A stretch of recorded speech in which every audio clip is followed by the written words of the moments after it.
ദൈവപിതാവിന് നമുക്ക് ഹൃദയത്തിൽ നന്ദി പറയാം. ഈ ഒരു വലിയ പ്രാർത്ഥനാ ദൗത്യത്തിൽ നമ്മളെ പങ്കുകാരാക്കിയ അവിടുത്തെ സ്നേഹത്തിന് നമുക്ക് ഹൃദയത്തിൽ നന്ദി പറയാം. നമുക്കെല്ലാവർക്കും അറിയാം, ഈശോ പ്രത്യേകമായി നമ്മളെ സ്നേഹിക്കുന്നത് കൊണ്ടാണ് ഈ ഒരു ദുരന്ത കാലഘട്ടത്തിൽ നമ്മളെ പിതാവിൻ്റെ സ്നേഹ വലയത്തിലേക്ക് നമ്മളെ ഉടമ്പടി പ്രാർത്ഥനയിലൂടെ ക്ഷണിച്ചിരിക്കുന്നത്. ഈ ധ്യാനം നയിക്കുവാൻ പോകുന്ന കൃപാസനത്തിൻ്റെ സ്ഥാപക ഡയറക്ടറായ ബഹുമാനപ്പെട്ട VP ജോസഫ് അച്ഛനെ ദൈവപിതാവിൻ്റെ കരങ്ങളിൽ സമർപ്പിച്ച് നമുക്ക് ഒരു നിമിഷം മൗനമായിട്ട് പ്രാർത്ഥിക്കാം. വരാൻ പോകുന്ന ആരാധന മണിക്കൂറിലെല്ലാം ഈശോയെ ഞങ്ങളോട് സംസാരിക്കണമേ എന്ന് ഞങ്ങൾ പ്രത്യേകമായിട്ട് പ്രാർത്ഥിക്കുന്നു. ഈശോയെ വചനം സ്വീകരിക്കുവാൻ ഞങ്ങളുടെ ഹൃദയങ്ങളെ ഒരുക്കണമേ എന്ന് പ്രാർത്ഥിക്കുന്നു. ഞങ്ങളുടെ ആന്തരിക കർണപുടങ്ങളെ പ്രത്യേകമായി നീ അവ ശ്രവിക്കുവാൻ ശ്രവണാഭിഷേകം നൽകി അഭിഷേകം ചെയ്യണമേ എന്ന് ഞങ്ങൾ ഒരു നിമിഷം പ്രാർത്ഥിക്കുന്നു. ഒപ്പം തന്നെ ഈ ധ്യാനത്തിൻ്റെ എല്ലാ ഭൗതിക സാഹചര്യങ്ങളെയും അൾത്താരയിൽ സമർപ്പിച്ച് ഞങ്ങൾ ഒരു നിമിഷം പ്രാർത്ഥിക്കുന്നു. ഈശോയെ എല്ലാ മക്കളെയും പരിശുദ്ധ അമ്മയുടെ പ്രത്യക്ഷീകരണത്തിൻ്റെ സാക്ഷികളാക്കി ഉയർത്തണമേ എന്ന് ഞങ്ങൾ ഒരു നിമിഷം പ്രാർത്ഥിക്കുന്നു. ഒരിക്കൽ കൂടെ കൃപാസനത്തിൽ നാളിതുവരെ വന്ന് പ്രാർത്ഥിച്ചു പോയിട്ടുള്ള മുഴുവൻ മക്കളുടെയും ദൈവനിയോഗങ്ങളെ ഈ ആൾത്താരയിൽ സമർപ്പിച്ചുകൊണ്ട്, അവരുടെ കുടുംബത്തെ സമർപ്പിച്ചുകൊണ്ട്, സ്ഥാപനങ്ങളെ സമർപ്പിച്ചുകൊണ്ട്, അവരായിരിക്കുന്ന പ്രത്യേക ഇടങ്ങളെ സമർപ്പിച്ചുകൊണ്ട് നമുക്ക് ദിവ്യകാരുണ്യ നാഥനെ വരവേറ്റുകൊണ്ട് ഇരുകരങ്ങളും ഉയർത്തി ശക്തമായി സ്തുതിക്കാം. Hallelujah, hallelujah. ഈശോയേ, അങ്ങയുടെ ശക്തി ഈ സമയം ഈ ആലയത്തിൽ പ്രകടമാക്കണമേ എന്ന് പ്രാർത്ഥിക്കുന്നു. പരിശുദ്ധ അമ്മയോടൊപ്പം അപ്പോസ്തലന്മാർ സിഹിയോൻ മാളികയിൽ പ്രാർത്ഥിച്ചപ്പോ ആത്മാവിന്റെ ശക്തി അവരിൽ വന്ന് നിറഞ്ഞതുപോലെ ഞങ്ങളിലേക്കും നിന്റെ ശക്തി നിറയപ്പെടുവാൻ കരുണയാകണമേ എന്ന് പ്രാർത്ഥിക്കുന്നു. Hallelujah, hallelujah, hallelujah. മഹത്വം, മഹത്വം, ആരാധന, ആരാധന. Hallelujah, hallelujah. യേശുവേ നന്ദി, യേശുവേ ആരാധന. Hallelujah, hallelujah. മഹത്വം, മഹത്വം, ആരാധന, ആരാധന. Hallelujah, hallelujah. യേശുവേ നന്ദി, യേശുവേ ആരാധന. Hallelujah, hallelujah, hallelujah. പരിശുദ്ധ പരമദിവ്യകാരുണ്യത്തിന് നേരവും ആരാധനയും സ്തുതിയും പുകഴ്ചയും ഉണ്ടായിരിക്കട്ടെ.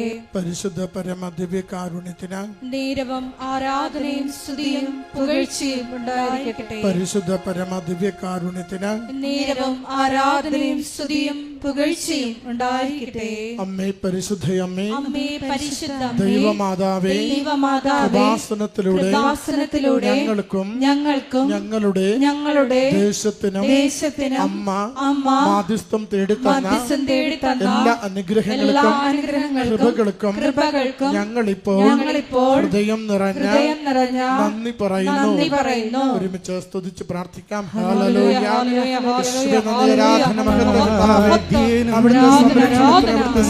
പരിശുദ്ധ പരമദിവ്യകാരുണ്യത്തിന് നേരവും ആരാധനയും സ്തുതിയും പുകഴ്ചയും ഉണ്ടായിരിക്കട്ടെ. പരിശുദ്ധ പരമദിവ്യകാരുണ്യത്തിന് നേരവും ആരാധനയും സ്തുതിയും പുകഴ്ചയും ഉണ്ടായിരിക്കട്ടെ. അമ്മേ പരിശുദ്ധയമ്മേ, അമ്മേ പരിശുദ്ധ അമ്മേ, ദൈവമാതാവേ, 2004 ഡിസംബർ 7-ാം തീയതി ഉച്ചകഴിഞ്ഞ് 2:30 കൃപാസനത്തിൽ സംഭവിച്ച അമ്മയുടെ പ്രത്യക്ഷപ്പെടലിനെ കുറിച്ച് തിരുസഭയ്ക്ക് സമർപ്പിച്ചിരിക്കുന്ന പഠനരേഖകളുടെ വസ്തുനിഷ്ഠവും ദൈവശാസ്ത്ര പ്രകാരമുള്ളതുമായ അന്വേഷണ പഠനങ്ങൾ നടത്തി ആ പ്രത്യക്ഷപ്പെടലിലൂടെ പ്രകടമായ ദൈവമാതാവിന്റെ പ്രത്യേക കരുതലും സംരക്ഷണവും വെളിപ്പെടുത്തുന്ന പീഡിതരുടെ ആശ്വാസവും പ്രവാചകന്മാരുടെ രാജ്ഞിയും വാഗ്ദാനത്തിന്റെ പേടകവും പ്രപഞ്ച പ്രകൃതിയുടെ മാതാവുമായ പരിശുദ്ധ അമ്മയുടെ ഭക്തി തിരുസഭയിൽ കൂടുതൽ പ്രചരിച്ച്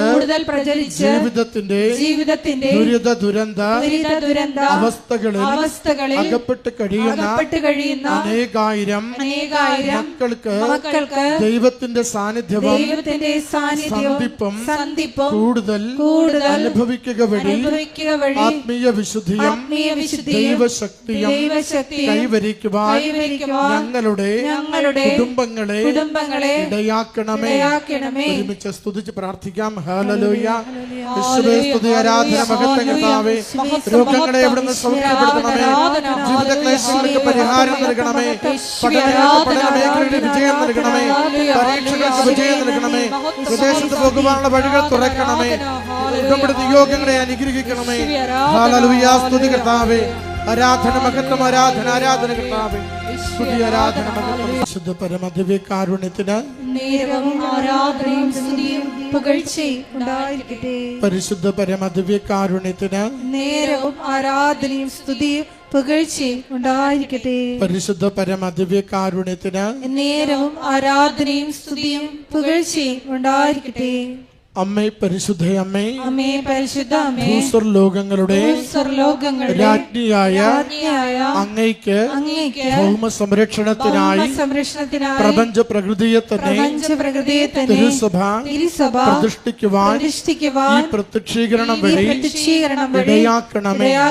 പരിശുദ്ധ അമ്മേ, ജപമാല മാതാവേ, സകല കൃപാസനം പ്രാർത്ഥനകളോടും ചേർത്ത് ഞങ്ങളിപ്പോൾ പ്രാർത്ഥിക്കുന്ന ഈ കുടുംബത്തിന്റെ പ്രത്യേക നിയോഗവും നമ്മുടെ എല്ലാ അപേക്ഷകളും ആവശ്യങ്ങളും കൃപാസന മാതാവിന്റെ സംരക്ഷണയിൽ ദിവ്യകാരുണ്യനാഥന് സമർപ്പിക്കാം. VP ജോസഫ് അച്ഛന്റെ മിഷൻ നിയോഗങ്ങൾക്ക് വേണ്ടിയും പ്രാർത്ഥിക്കാം. അമ്മയുടെ പ്രത്യക്ഷീകരണത്തിന്റെ ഈ അനുഗ്രഹവേളയിൽ ഞങ്ങൾക്ക് സാധിച്ചു തരുവാൻ കനിയണമേ. ആമേൻ. ഒരുമിച്ച് സ്തുതിക്കാം. ഹല്ലേലൂയ. യേശുവേ സ്തുതി, ആരാധന, മഹത്വം കർത്താവേ. ജോസഫച്ചനുടെ ധ്യാനത്തിൽ ഞങ്ങൾക്ക് ആവശ്യമായ സന്ദേശങ്ങൾ നൽകണമേ. രോഗസൗഖ്യത്തിന്റെ സന്ദേശങ്ങൾ നൽകണമേ. ജീവിത പ്രതിസന്ധികൾ മാറുവാനുള്ള സന്ദേശങ്ങൾ നൽകണമേ. ദൈവനാമത്തെ മഹത്വപ്പെടുത്തുവാൻ അനുഗ്രഹിക്കണമേ. അമ്മയുടെ ഉടമ്പടി പ്രകാരം ജീവിക്കപ്പെടുന്നത് കൃപയായി തീരുവാൻ ഞങ്ങളെ ഇവിടുന്ന് സഹായിക്കണമേ. ഹല്ലേലൂയ. സ്തുതി, ആരാധന, മഹത്വം കർത്താവേ. ആരാധന, സ്തുതി കർത്താവേ. മഹത്വം, സ്തുതി കർത്താവേ. ഹല്ലേലൂയ. കൂടെ ധ്യാനം നയിക്കുവാൻ പോകുന്ന ബഹുമാനപ്പെട്ട VP ജോസഫ് അച്ഛനെ പ്രത്യേകമായിട്ട് ആൾക്കാരെ സമർപ്പിച്ച് പ്രാർത്ഥിക്കുന്നു. നിങ്ങൾക്ക് ആവശ്യമായിട്ടുള്ള വചനം നൽകണമേ എന്ന് പ്രാർത്ഥിക്കുന്നു. വചനത്താൽ വിശദീകരിക്കണമേ എന്ന് പ്രാർത്ഥിക്കുന്നു. വഴി നടത്തണമേ എന്ന് പ്രാർത്ഥിക്കുന്നു.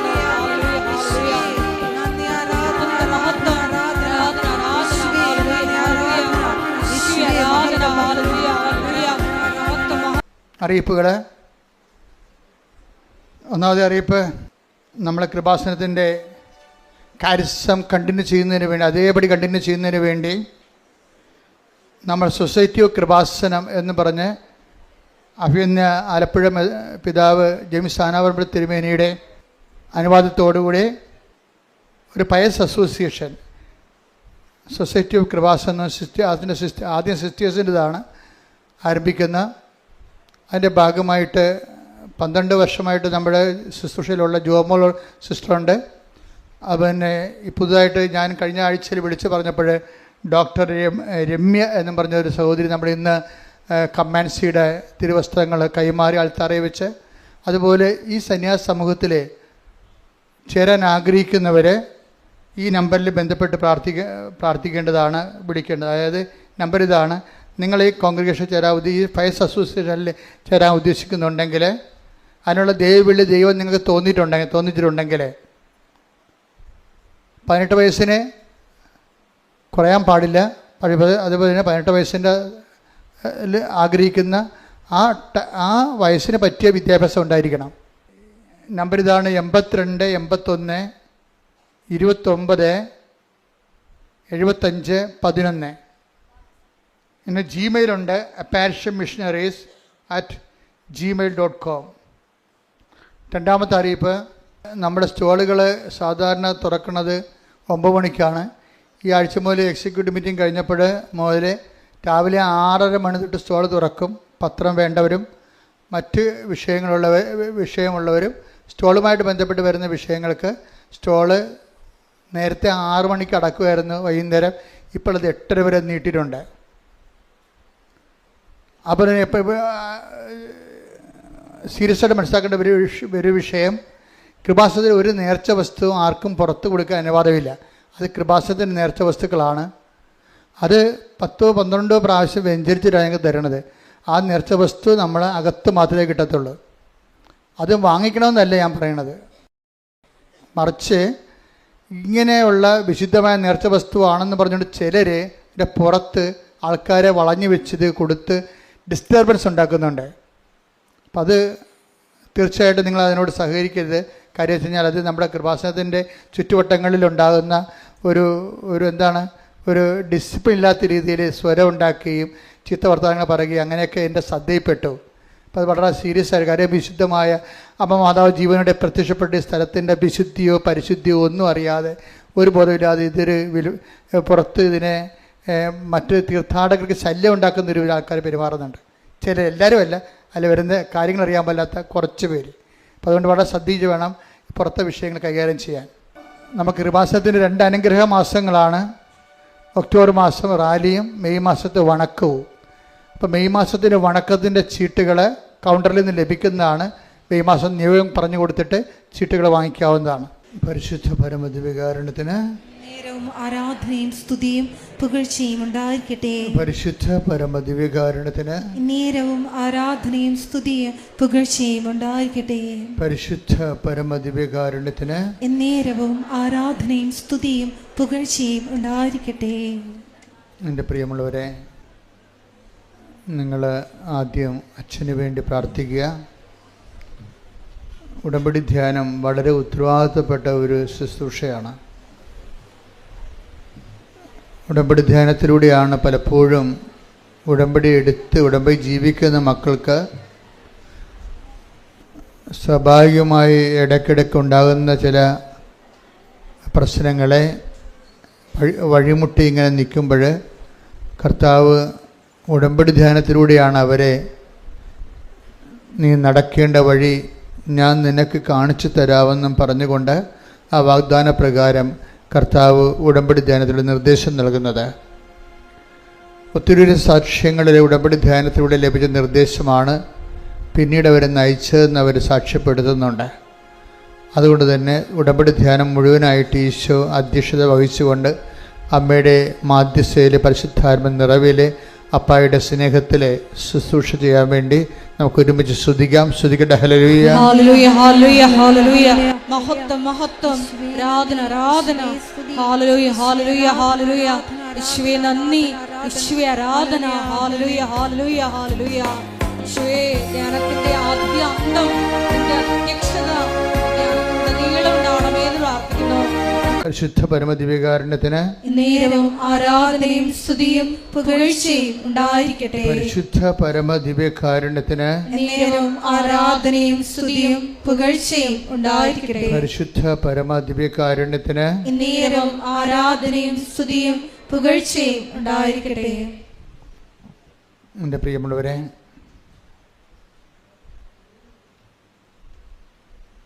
ഒരു നിമിഷം മൗനമായി ഓൺലൈനിലുള്ളവരും നമ്മളെ തന്നെ കർത്താവിൻ്റെ അനുഗ്രഹത്തിന് വെളിപാടിനുമായി സമർപ്പിക്കേണ്ടതാണ്. കർത്താവ് ഇതിൻ്റെ ഉന്നതമായ നാമത്തിന് സ്വസ്ഥം ചെയ്യുന്നു. കർത്താവ് ഇതിൻ്റെ വിശുദ്ധ പൗരോഹിത്യത്തെ മഹത്വപ്പെടുത്തണമേ.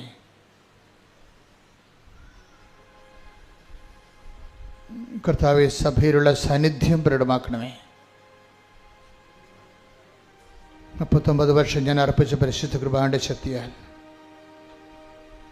കൃപാസ്ഥാന ജീവനോടെ പ്രത്യക്ഷപ്പെട്ട പരിശുദ്ധ അമ്മയുടെ മാധ്യസ്ഥത്തിലെ ഈ അൾത്താറിൽ നടന്ന 10,000-കണക്കിന് ആരാധന ശക്തിയാൽ ഈ ധ്യാനത്തിന്റെ ഭാഗമാകുന്നവർ കർത്താവിന്റെ ആത്മാവിനാൽ അഭിഷിക്തരാകട്ടെ. സ്തുതിക്കട്ടെ. Hallelujah, hallelujah, hallelujah, hallelujah, hallelujah. മഹത്വം, മഹത്വം, ആരാധന, ആരാധന.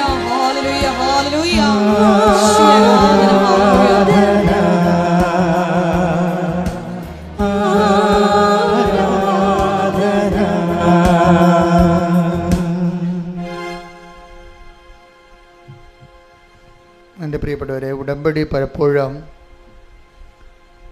ഡ്രൈ ആയിട്ടുള്ള ഉടമ്പടിയുണ്ട്,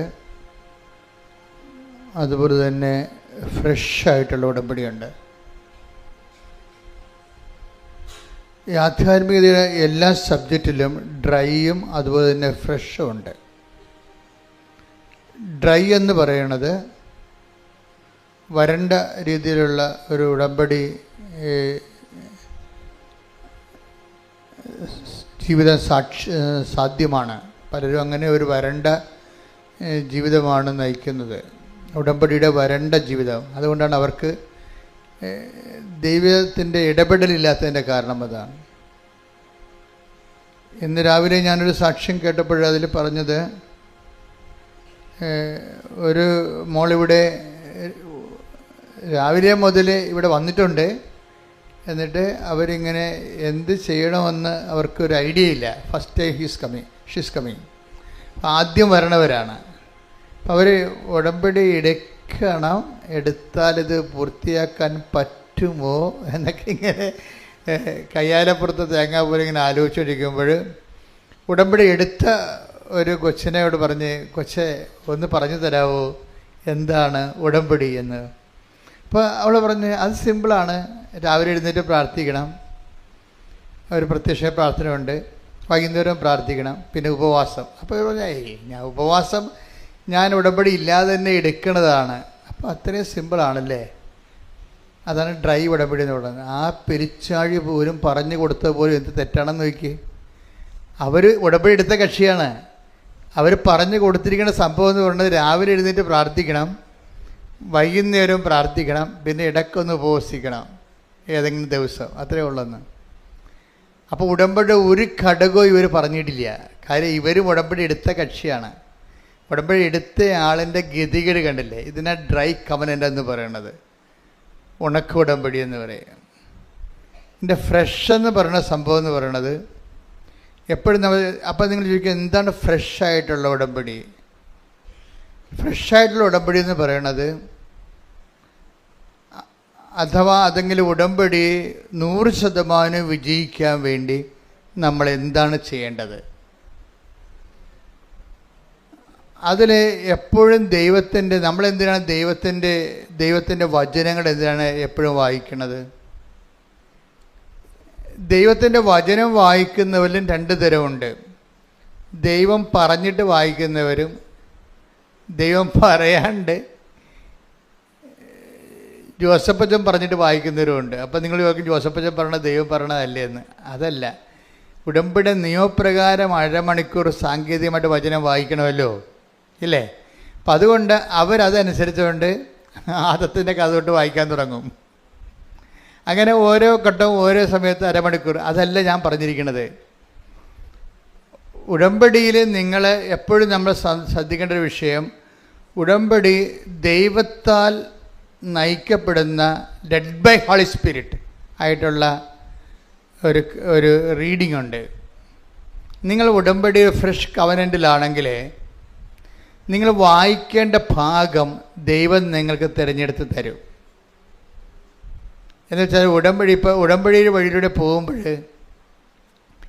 ഈ ദൈവവചനത്തിൻ്റെ ഒരു പ്രത്യേകത എന്ന് വെച്ച് കഴിഞ്ഞാൽ ഇപ്പോഴും ആയിരക്കണക്കിന് സാക്ഷ്യങ്ങളാണ് മനുഷ്യർ പറയണത്. ഒരു സുലുവിൻ്റെ സാക്ഷ്യം ഞാൻ കേട്ടു. അപ്പോഴെന്താ സാക്ഷ്യത്തിൻ്റെ പ്രത്യേകത എന്ന് വെച്ചാൽ അവരെ സംബന്ധിച്ചിടത്തോളം അവർക്ക് യൂറോപ്പിൽ പോകുന്നതിൻ്റെ കാരണം വെച്ച് കഴിഞ്ഞാൽ അവർ 10-25 വർഷമായിട്ട് ഒരു നേഴ്സാണ്. പിന്നെ അവർ ഇതുപോലെ യോഗ്യതാ പരീക്ഷകളെല്ലാം ട്രെയിനറാണ്. അവർ പഠിപ്പിച്ച കുഞ്ഞുങ്ങളെല്ലാവരും ജർമ്മനിയിലും അയർലൻഡിലും അവിടെയൊക്കെ പോയി. ഇവർ മാത്രം ഇപ്പോഴും കരക്ക് നിൽക്കുകയാണ്. അപ്പോഴിവരുടെ 10-20 കൊല്ലമായില്ലേ, ഇവർ പഠിപ്പിച്ച കുഞ്ഞുങ്ങളെല്ലാം ഇപ്പോൾ വലിയ നിലയിലായിപ്പോയി. അപ്പോൾ ഇവരുടെ മക്കൾ ചോദിച്ചു, അമ്മയ്ക്ക് എന്താ പോകാൻ പറ്റാത്തതെന്ന് ചോദിച്ചു. ഇവരുടെ മക്കളിപ്പോൾ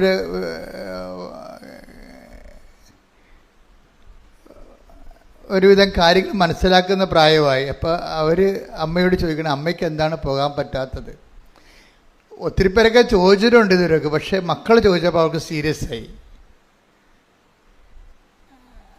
മക്കൾ ചോദിച്ചപ്പോൾ അവർക്ക് പോകണമെന്നുള്ള രീതിയിൽ ഒരു ഐഡിയ വന്നു. പക്ഷെ അവർക്കൊരു പ്രശ്നമുണ്ട്. അവർ പഠിപ്പിക്കുന്നുണ്ടെങ്കിലും അവർക്ക് ചില മൊഡ്യൂൾസൊക്കെ ഭയങ്കര പാടാണ്. ഒരു മൊഡ്യൂൾസിന് അവർ തോറ്റുപോകും എപ്പോഴും. അപ്പോൾ ഉടമ്പടി എടുത്തിട്ടും അവർ 6 പ്രാവശ്യം തോറ്റു. അങ്ങനെ സംഭവിക്കാം ചില സമയത്ത്. അപ്പോൾ നിങ്ങൾ അവർക്ക് ഉടമ്പടി എടുക്കണത് എന്തിനാണ്? ഉടമ്പടി എടുത്തിട്ട് 6 പ്രാവശ്യം തോറ്റവർ ഉടമ്പടി എടുത്താൽ പിറ്റേ ഗഡുവിന് അവർ ജയിക്കണതാണ്. ഉടമ്പടി എടുത്തിട്ട് ഇവർ 6 പ്രാവശ്യം തോറ്റു. പക്ഷേ എന്നാലും ഇവർ പുതുക്കിക്കൊണ്ട് അവരുടെ ആ പ്രത്യാശ കളയാതെ അവരതിൽ തന്നെ പോകുമ്പോഴാണ് കുഞ്ഞുങ്ങളെ പോകാൻ പറ്റുകയാണെ പോകാം, അല്ലെങ്കിൽ പോകണ്ട. അങ്ങനെ ഒരു ഹാഫ് മൈൻഡഡ് ആയിട്ടാണ് ഇവർ ചെയ്യണത് ഇത് സംഭവം.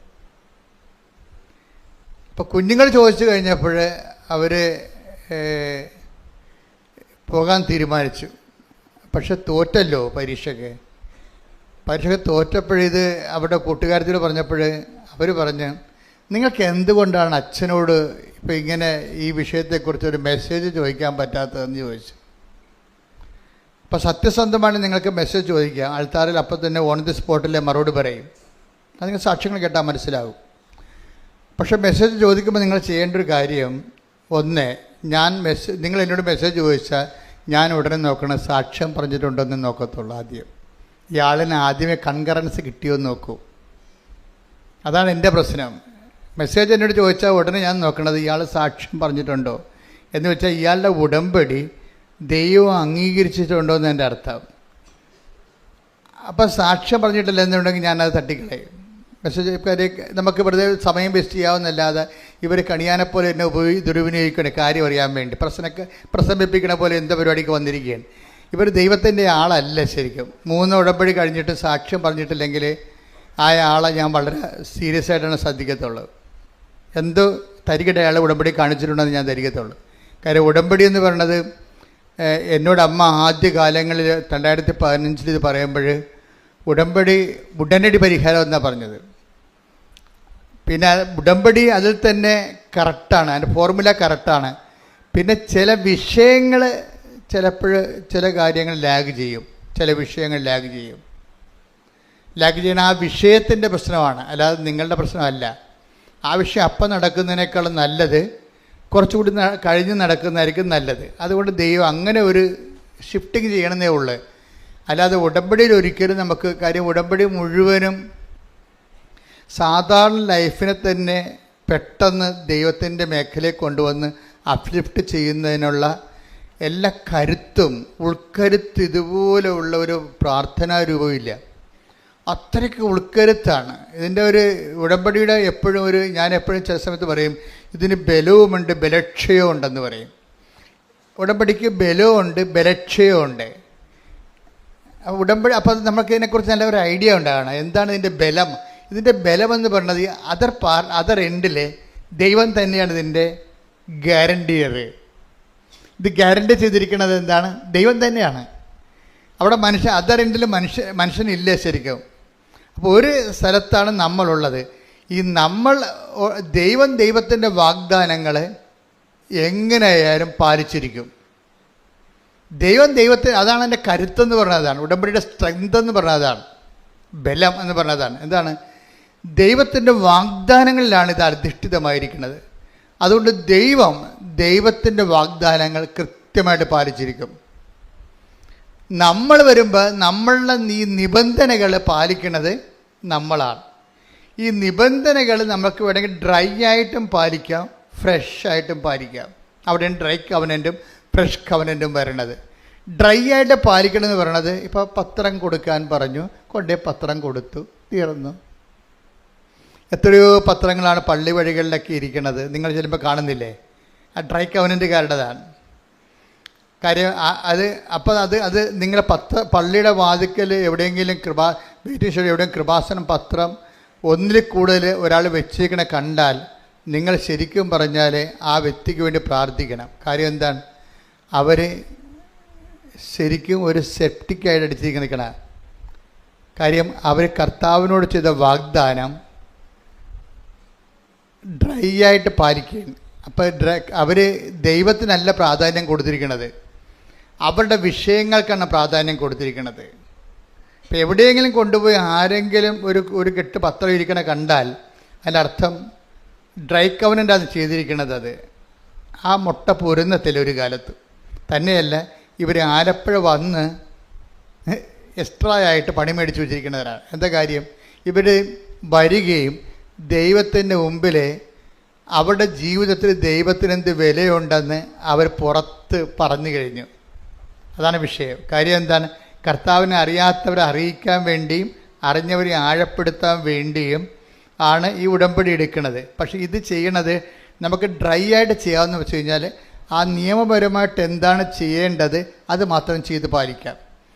പക്ഷേ ചിലരിത് ഫ്രഷായിട്ട് ചെയ്യും.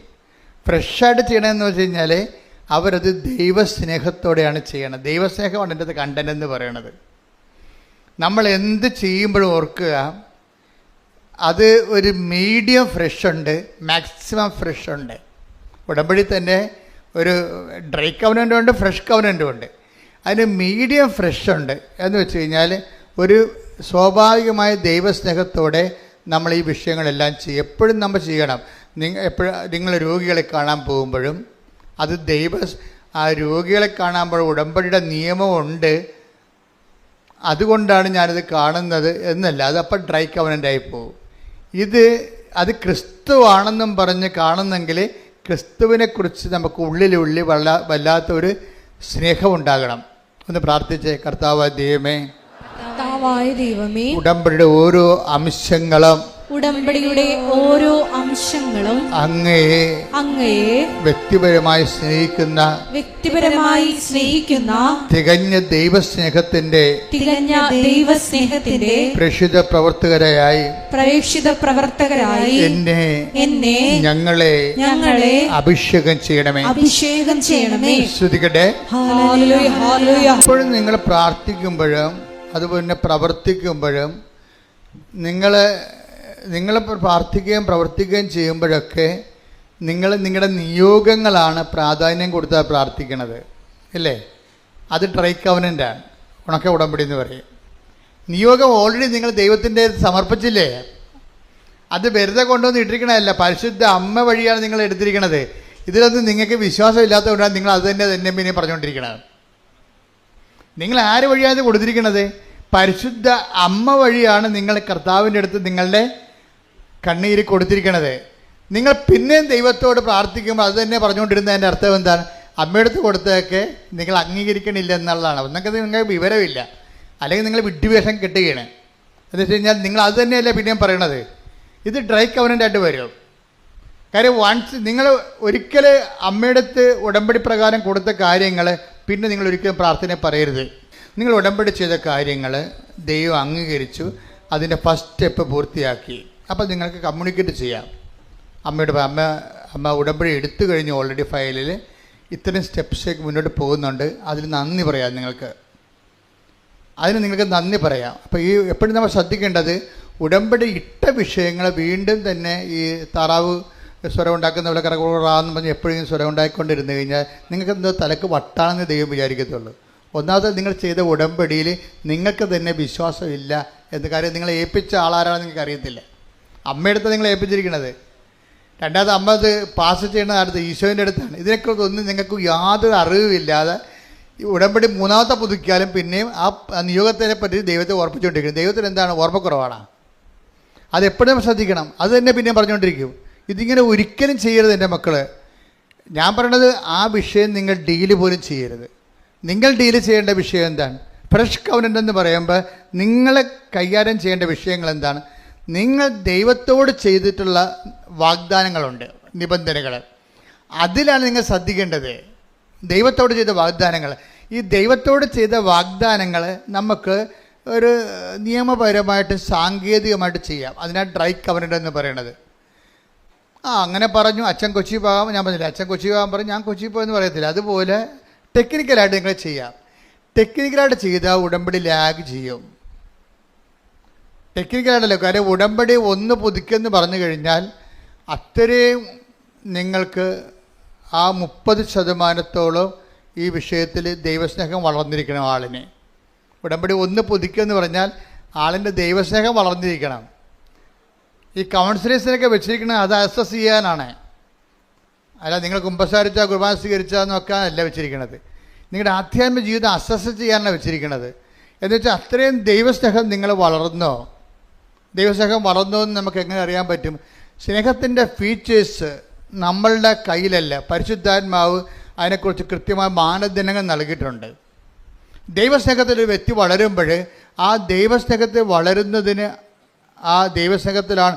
നമുക്ക് ലോകസ്നേഹത്തിൽ വളരാം, വ്യക്തിസ്നേഹത്തിൽ വളരാം എന്നും, പക്ഷേ ദൈവസ്നേഹത്തിൽ വളരുക എന്ന് പറയുന്നത് പരിശുദ്ധാത്മാവിൻ്റെ ഫലങ്ങളായിട്ട് വരുന്ന ദൈവസ്നേഹമാണ്. അപ്പം അതിൻ്റെ ഫീച്ചേഴ്സ് ഉണ്ട്. Take the word of God. 1 Corinthians 13:4. സ്നേഹം ദീർഘക്ഷമയും ദയയുമുള്ളതാണ്. ഇതാണ് ഫസ്റ്റ് ഫീച്ചർ. അതാണ് നിങ്ങൾ ഒന്ന് പുതുക്കി കഴിയുമ്പോൾ ഇത് ടെസ്റ്റ് ചെയ്ത് നോക്കണം. കുഞ്ഞമ്മ, അന്നമ്മ, ആരാണെന്നെങ്കിലും എന്താണ് അന്നമ്മ? ദീർഘക്ഷമയും ദയയും ഉള്ളതാണെന്ന് പോയി പണി നോക്കാൻ പറയും. അതാണ് പ്രശ്നം. നമ്മളവിടെ സ്നേഹത്തിൻ്റെ പാലെല്ലാം നമ്മുടെ പേരെഴുതി വെക്കണം. ഭയങ്കര പാടാ.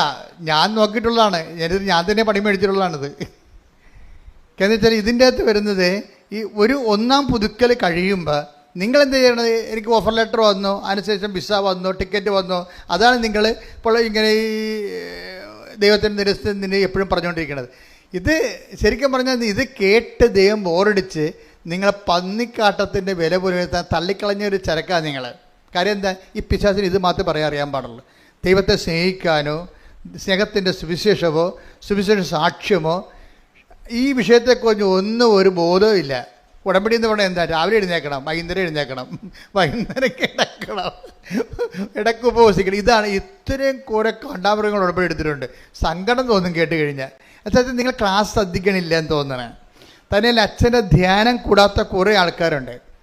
ശരിക്കും പുതുക്കാൻ വരുമ്പോൾ കൗൺസിലേഴ്സ് ശ്രദ്ധിക്കണം. ഞാൻ പറയുമ്പോഴേ എന്താ വെച്ചാൽ കൗൺസിലേഴ്സ് എപ്പോഴും ശ്രദ്ധിക്കേണ്ടത് ധ്യാനം കൂടുന്നുണ്ടെന്ന് ഉറപ്പ് വരുത്തണം, അല്ലെങ്കിൽ പുതുക്കി കൊടുക്കരുത്. പുതുക്കണ കാര്യമില്ല. കാര്യം ഈ അപ്ഡേഷൻസ് എല്ലാം വരണം ഉടമ്പടി ധ്യാനത്തിലാണ് വരണേ. ഉടമ്പടി ധ്യാനത്തിലാണ്, ഈ ചൊവ്വാഴ്ചയുള്ള ധ്യാനത്തിലാണ്, ഓൺലൈൻ ധ്യാനത്തിലാണ് ഉടമ്പടിയുടെ അപ്ഡേഷൻസ് വരണതും ഉടമ്പടിയുടെ ആൾക്കാരോട് ഈശോ സംസാരിക്കണതും അങ്ങനെയാണ്.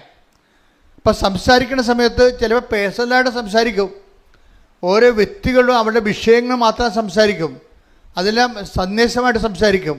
അങ്ങനെ ദൈവത്തിൻ്റെ ഇടപെടൽ ഉള്ള ഒരു കമ്മ്യൂണിക്കേഷനായിട്ടുള്ള ഒരു സ്പോട്ടാണ് ഉടമ്പടി ധ്യാനം എന്ന് പറഞ്ഞാൽ. അത് ആൾ പങ്കെടുത്തിട്ടില്ലെന്ന് പറഞ്ഞാൽ പിന്നെ അത് പുതുക്കേണ്ട കാര്യമില്ല.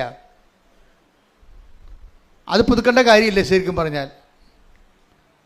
അതായത് എപ്പോഴും നമ്മൾ ശ്രദ്ധിക്കേണ്ട വിഷയം, ഉടമ്പടി പുതുക്കുമ്പോൾ നിങ്ങൾ ഈ ദൈവസ്നേഹത്തിൽ 1 Corinthians 13:4 ഒന്നിന് വായിച്ച്.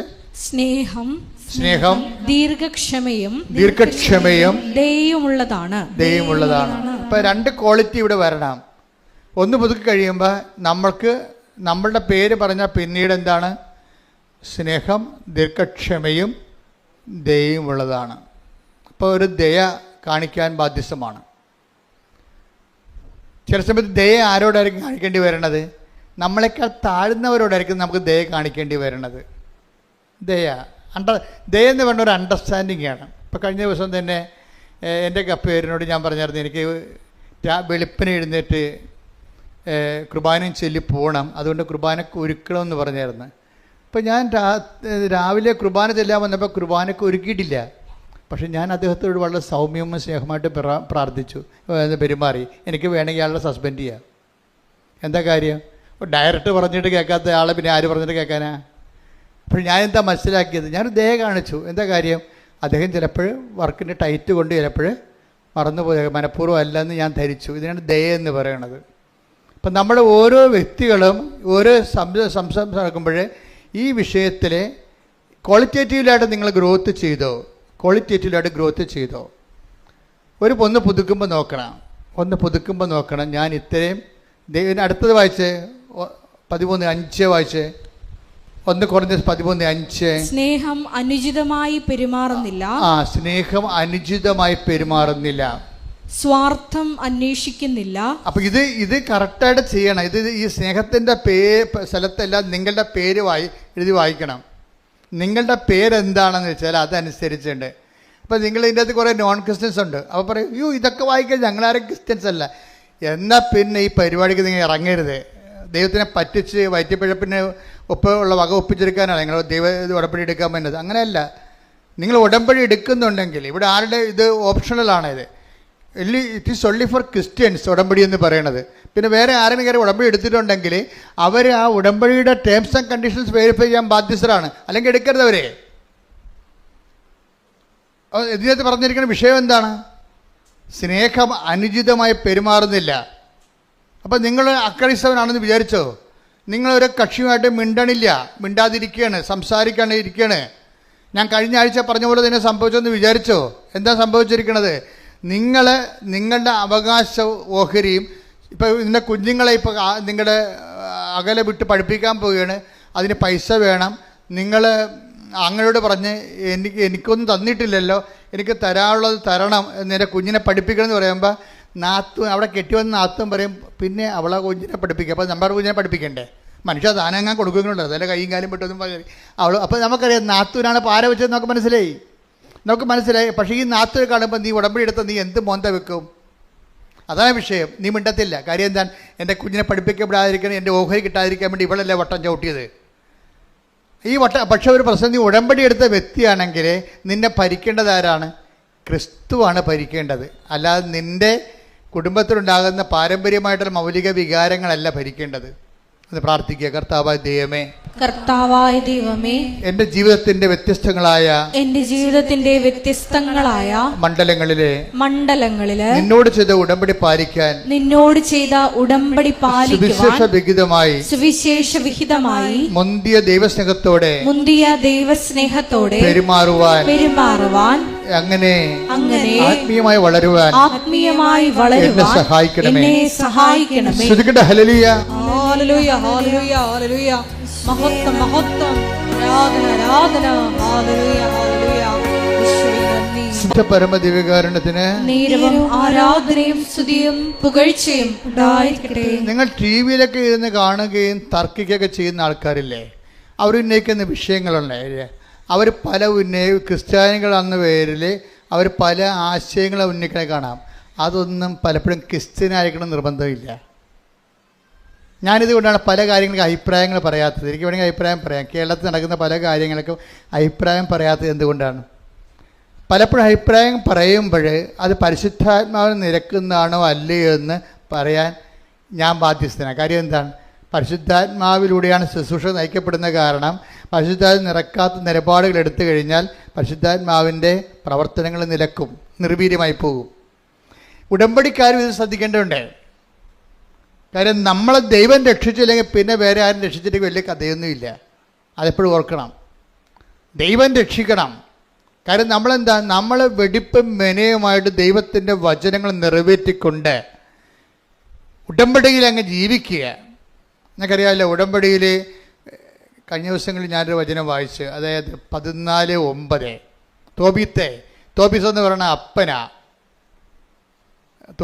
അപ്പൻ തോബിയാസ് എന്ന് പറഞ്ഞ മകനെ ഒരു സ്ഥലത്തേക്ക്, അതായത് ഡിയാസ്പ്ര, അതായത് അവർ യുദ്ധത്തിൽ പാലായനം ചെയ്യണ സമയത്ത് ഈ തോബിത്തെന്ന് പറയുന്ന ആൾ 10 താലന്ത് വെള്ളി ഒരു സ്ഥലത്ത് മറവ് ചെയ്യാൻ കൊടുത്തു.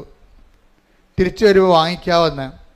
അപ്പം അത് വാങ്ങിക്കാൻ വിടുന്ന രംഗങ്ങളാണ് ഈ തോബിത്തിൻ്റെ പുസ്തകത്തിലുള്ളത്. മനോഹരമായൊരു പുസ്തകമാണ്, നിങ്ങൾ വായിക്കണേ. അതൊരു കവനൻ്റ് ലൈഫിൻ്റെ നിമ്നോന്നതങ്ങളും ഉഷ്ണ വസന്ത ശീതോഷ്ണ കാലാവസ്ഥകളും എല്ലാം കറക്റ്റായിട്ട് കാണിക്കുന്ന, അതായത് ഉടമ്പടി ജീവിതത്തിൻ്റെ എല്ലാ കാലാവസ്ഥയും ഒരുമിച്ച് കൈകാര്യം ചെയ്യുന്നൊരു പുസ്തകമാണ് തോബിത്തിൻ്റെ പുസ്തകം. ഞാനത് ഉടമ്പടി പുസ്തകമാണെന്ന് പറയാൻ കാര്യം, തോബിത്തിൻ്റെ പുസ്തകം ഉടമ്പടി പുസ്തകമാണെന്ന് പറയാൻ കാര്യം അതിൻ്റെ 14:9 വായിച്ചോളൂ.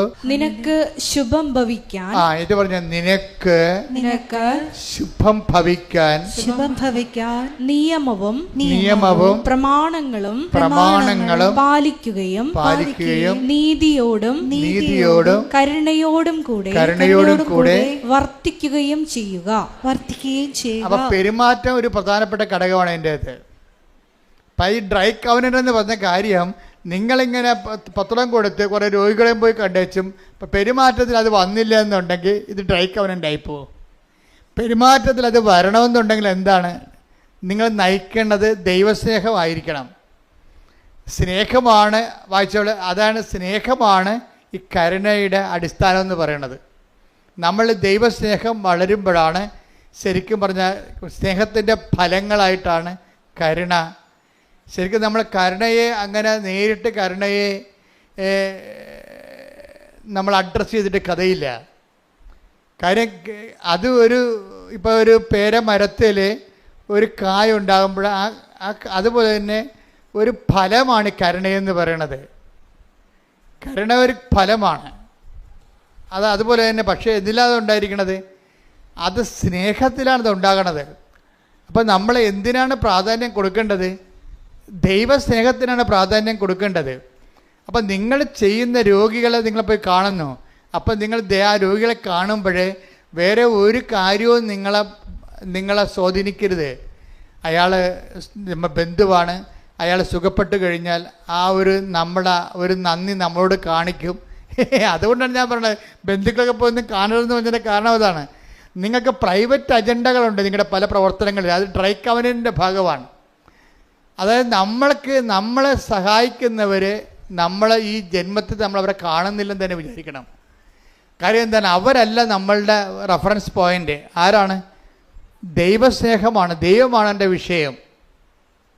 അവരും നമ്മളുമായിട്ട് യാതൊരു ബന്ധവുമില്ല. ശരിക്കും പറഞ്ഞാൽ നിങ്ങൾ പലപ്പോഴും ചെയ്യണമെന്ന് വെച്ച് കഴിഞ്ഞാൽ നിങ്ങൾക്ക് പറ്റുന്ന രീതിയിലേക്ക് കവനൻ്റ് നിങ്ങൾ ഈ ചില പക്ഷികളുടെ വീട്ടിൽ വളർത്താൻ ഉദ്ദേശിക്കുന്ന പക്ഷികളെ നമ്മൾ ചിറക് മുറിക്കത്തില്ലേ? അതുപോലെ നിങ്ങളുടെ കൺട്രോളിൽ കൊണ്ടുവരാൻ വേണ്ടി ഉടമ്പടിയെ നിങ്ങളുടെ കൺട്രോളിൽ കൊണ്ടുവരാൻ വേണ്ടി നിങ്ങളുടെ രീതി അനുസരിച്ച് എൻ്റെ ചിറക് മുറിച്ച് കളയും. അതുകൊണ്ടാണ് നിങ്ങൾക്ക് വലിയ ഈ ചിറക് മുറിച്ച പക്ഷി അധികം പറക്കത്തില്ലല്ല. പറക്കേണ്ട പക്ഷി തത്തിക്കളിക്കുകയുള്ളൂ. നിങ്ങളുടെ പല ഉടമ്പടിയും തത്തിക്കളിക്കുന്നതിൻ്റെ കാരണം നിങ്ങളതിൻ്റെ ചിറക് മുറിച്ചിട്ടിരിക്കുകയാണ്. ചിറകെന്താ മുറിച്ചിരിക്കുന്നതിൻ്റെ കാരണം വെച്ച് കഴിഞ്ഞാൽ നിങ്ങൾ ദൈവത്തെ ഇത് മുഴുവൻ അവൻ പറയണ പോലെ ചൊല്ലുകയല്ലേ, ചെയ്യുകയല്ലേ. ചെയ്യുന്ന കാര്യത്തിൽ നല്ല കടുത്ത ദൈവസ്നേഹം ഉണ്ടാകണം. പ്രാർത്ഥിക്കുക, കർത്താവായ ദൈവമേ, കടുത്ത ദൈവസ്നേഹത്തോടെ ഉടമ്പടി ജീവിക്കുവാൻ എനിക്ക് പ്രത്യേക അഭിഷേകം തരണമേ. ഈ ദൈവസ്നേഹത്തിന്റെ കാര്യം പറയുമ്പോൾ എപ്പോഴും നമ്മൾ ശ്രദ്ധിക്കേണ്ട ഒരു കാര്യം എന്ന് വെച്ച് പറഞ്ഞാൽ, അതായത് നമ്മൾ ഈ കൈ കൊടുത്തിരിക്കുന്ന കക്ഷി ഒന്നും മുതലാകാത്ത കക്ഷിയാണ്. അതെപ്പോഴും നമ്മൾ മനസ്സിലാക്കണം. ദൈവമായിട്ടുള്ള ഇടപാടായത് കാരണം ദൈവത്തിനാണെങ്കിൽ ഒന്നും മുതലാകത്തില്ല. നമ്മൾ തലകുത്ത് നിന്നാലും ദൈവം അത് സാധാരണ കാര്യമേ ഉള്ളതെന്ന് പറഞ്ഞിട്ട് തിരുത്തി കളയും. ഇത് ഭയങ്കര സീരിയസ് കാര്യത്തിൽ ദൈവം ഇതിൻ്റെ അകത്ത് ഇൻവെസ്റ്റ് ചെയ്തിരിക്കുന്നത് ഭയങ്കര ഇൻവെസ്റ്റ്മെൻ്റാണ്. എന്താണ്? തൻ്റെ ഏകജാതിനെ നൽകാൻ തക്കവിധം ദൈവം അത്രമാത്രം. യോഹന്നാൻ 3:16. എന്തെന്നാൽ അവനിൽ വിശ്വസിക്കുന്ന ഏവനും നശിച്ചു പോകാതെ നിത്യജീവൻ പ്രാപിക്കുന്നതിന് വേണ്ടി തന്റെ ഏകജാതനെ നൽകാൻ തക്കവിധം ദൈവം ലോകത്തെ അത്രമാത്രം സ്നേഹിച്ചു. ഇതാണ് റേഞ്ച് ഓഫ് ലവ് എന്ന് പറഞ്ഞത്. ദൈവത്തിന്റെ റേഞ്ച് അതാണ്. ദൈവം ഇതിൻ്റെ ഇനി ഒന്നും ദൈവത്തിൻ്റെ കയ്യിലില്ലാത്ത രീതിയിലാണ് ദൈവം സ്പെൻഡ് ചെയ്തിരിക്കുന്നത്. തൻ്റെ കയ്യിലുണ്ടായിരുന്ന ഏറ്റവും വലിയ സ്വത്ത് നിധി എന്താണ്? തൻ്റെ ഏകജാതനാണ്. ആ തൻ്റെ ഏകജാതൻ സ്നേഹിച്ചതാണ് കുരിശിലെ ബലിയും പാപത്തിന് പരിഹാരവും നമ്മളുടെ നിത്യതയ്ക്കുള്ള നമ്മുടെ വീണ്ടെടുപ്പും. ഈ ഒരു കോൺസെപ്റ്റ് നമ്മളെ എപ്പോഴും തലച്ചോറിനെ ഇങ്ങനെ തീ കത്തിക്കണം. എന്താണ്? ദൈവം തൻ്റെ ഏകജാതനെ ദൈവം തന്റെ ഏകജാതനെ നൽകാൻ തക്കവിധം എന്നെ സ്നേഹിച്ചു. അതിനാൽ ഞാനും എല്ലാത്തിനേക്കാൾ ഉപരിയായി ദൈവത്തെ സ്നേഹിക്കുകയും ദൈവത്തിന് വേണ്ടി ജീവിക്കുകയും ചെയ്യണം. കർത്താവേ, ഉടമ്പടി എടുത്ത് അതിനായി പരിശ്രമിക്കുന്ന എന്റെ മേൽ അങ്ങയുടെ അനവധിയായ വാത്സല്യത്തെ നിറക്കണമേ. ശ്രുതികട്ടെ ഹല്ലേലൂയ. Hallelujah hallelujah hallelujah. മഹത്വം മഹത്വം ആരാധന. വിശുദ്ധ പരമ ദിവ്യകാരുണ്യത്തിന് എന്നേരവും ആരാധനയും സ്തുതിയും പുകഴ്ചയും ഉണ്ടായിരിക്കട്ടെ. അച്ഛൻ എന്തുകൊണ്ടാണ് ഇത്രയും വളരെ നിശ്ചിതമായ രീതിയിൽ, ഒത്തുതീർപ്പില്ലാത്ത രീതിയിൽ സുവിശേഷ വിഹിതമായി സംസാരിക്കണം? അപ്പം നിങ്ങൾ ഓർക്കും ഇത് നോൺ പ്രാക്ടിക്കൽ ആണല്ലോ എന്ന് ഓർക്കും. ഒരു ഏറ്റവും ഈസിയായിട്ട് പ്രാക്ടിക്കലായിട്ടുള്ള കാര്യങ്ങളാണ്. നിങ്ങളോട് ഞാൻ എന്താ പറഞ്ഞത്? എന്ത് ചെയ്യുമ്പോഴും അതിൻ്റെ വോളിയം ഓഫ് ലവ്, ദൈവത്തെ സ്നേഹിക്കുന്ന കാര്യത്തിന് ഫസ്റ്റ് റെഫറൻസ് വരണം. നിങ്ങൾ എന്ത് ചെയ്യുന്നു അതിൻ്റെ ഉദ്ദേശം നിങ്ങൾ ഉടമ്പടി വെച്ചിരിക്കുന്ന നിയോഗങ്ങൾ നിറവേറുക എന്നല്ല. അതിനെക്കുറിച്ച് നിങ്ങൾ ബോധറാകരുത്. അത് ഓൾറെഡി നമ്മൾ മാതാവിൻ്റെ മുമ്പിൽ ഏൽപ്പിച്ച് കഴിഞ്ഞു ഓൾറെഡി. ഇനി നമ്മുടെ സബ്ജക്റ്റ് അല്ലത്. നമ്മുടെ സബ്ജക്റ്റ് എന്ന് പറയണത് നമ്മളുടെ നിലവാരത്തിൽ നിന്ന് ദൈവസ്നേഹത്തിൻ്റെ ഉന്നതമായ സ്റ്റെപ്പുകളിലേക്ക് നമ്മൾ വളർന്നുകൊണ്ടേയിരിക്കണം. അത് വളർന്നുകൊണ്ടിരിക്കുമ്പോൾ ഇപ്പോൾ 13:5 വായിച്ച്, 1 Corinthians 13:5, 13:6, 13:7 വായിച്ച്. 1 Corinthians 13:5 മുതലുള്ള തിരുവചനങ്ങൾ. സ്നേഹം അനുചിതമായി പെരുമാറുന്നില്ല, സ്വാർത്ഥം അന്വേഷിക്കുന്നില്ല, കോപിക്കുന്നില്ല, വിദ്വേഷം പുലർത്തുന്നില്ല, അത് അനീതിയിൽ സന്തോഷിക്കുന്നില്ല, സത്യത്തിൽ ആഹ്ലാദം കൊള്ളുന്നു, സ്നേഹം സകലതും സഹിക്കുന്നു, സകലതും വിശ്വസിക്കുന്നു, സകലതും പ്രത്യാശിക്കുന്നു. ലോകത്തിലെ ഒരു സാഹിത്യത്തിൽ പോലും ഈ ഭൂമിയിൽ പുലരേണ്ട ഈ ദൈവസ്നേഹത്തെക്കുറിച്ച് ഇത്രയും സ്കാൻ ചെയ്തിട്ടുള്ള ഉത്തമമായിട്ടുള്ള ഒരു വെളിപാട് കാണത്തില്ല. എന്താണ് അവസാനം പറയണത്?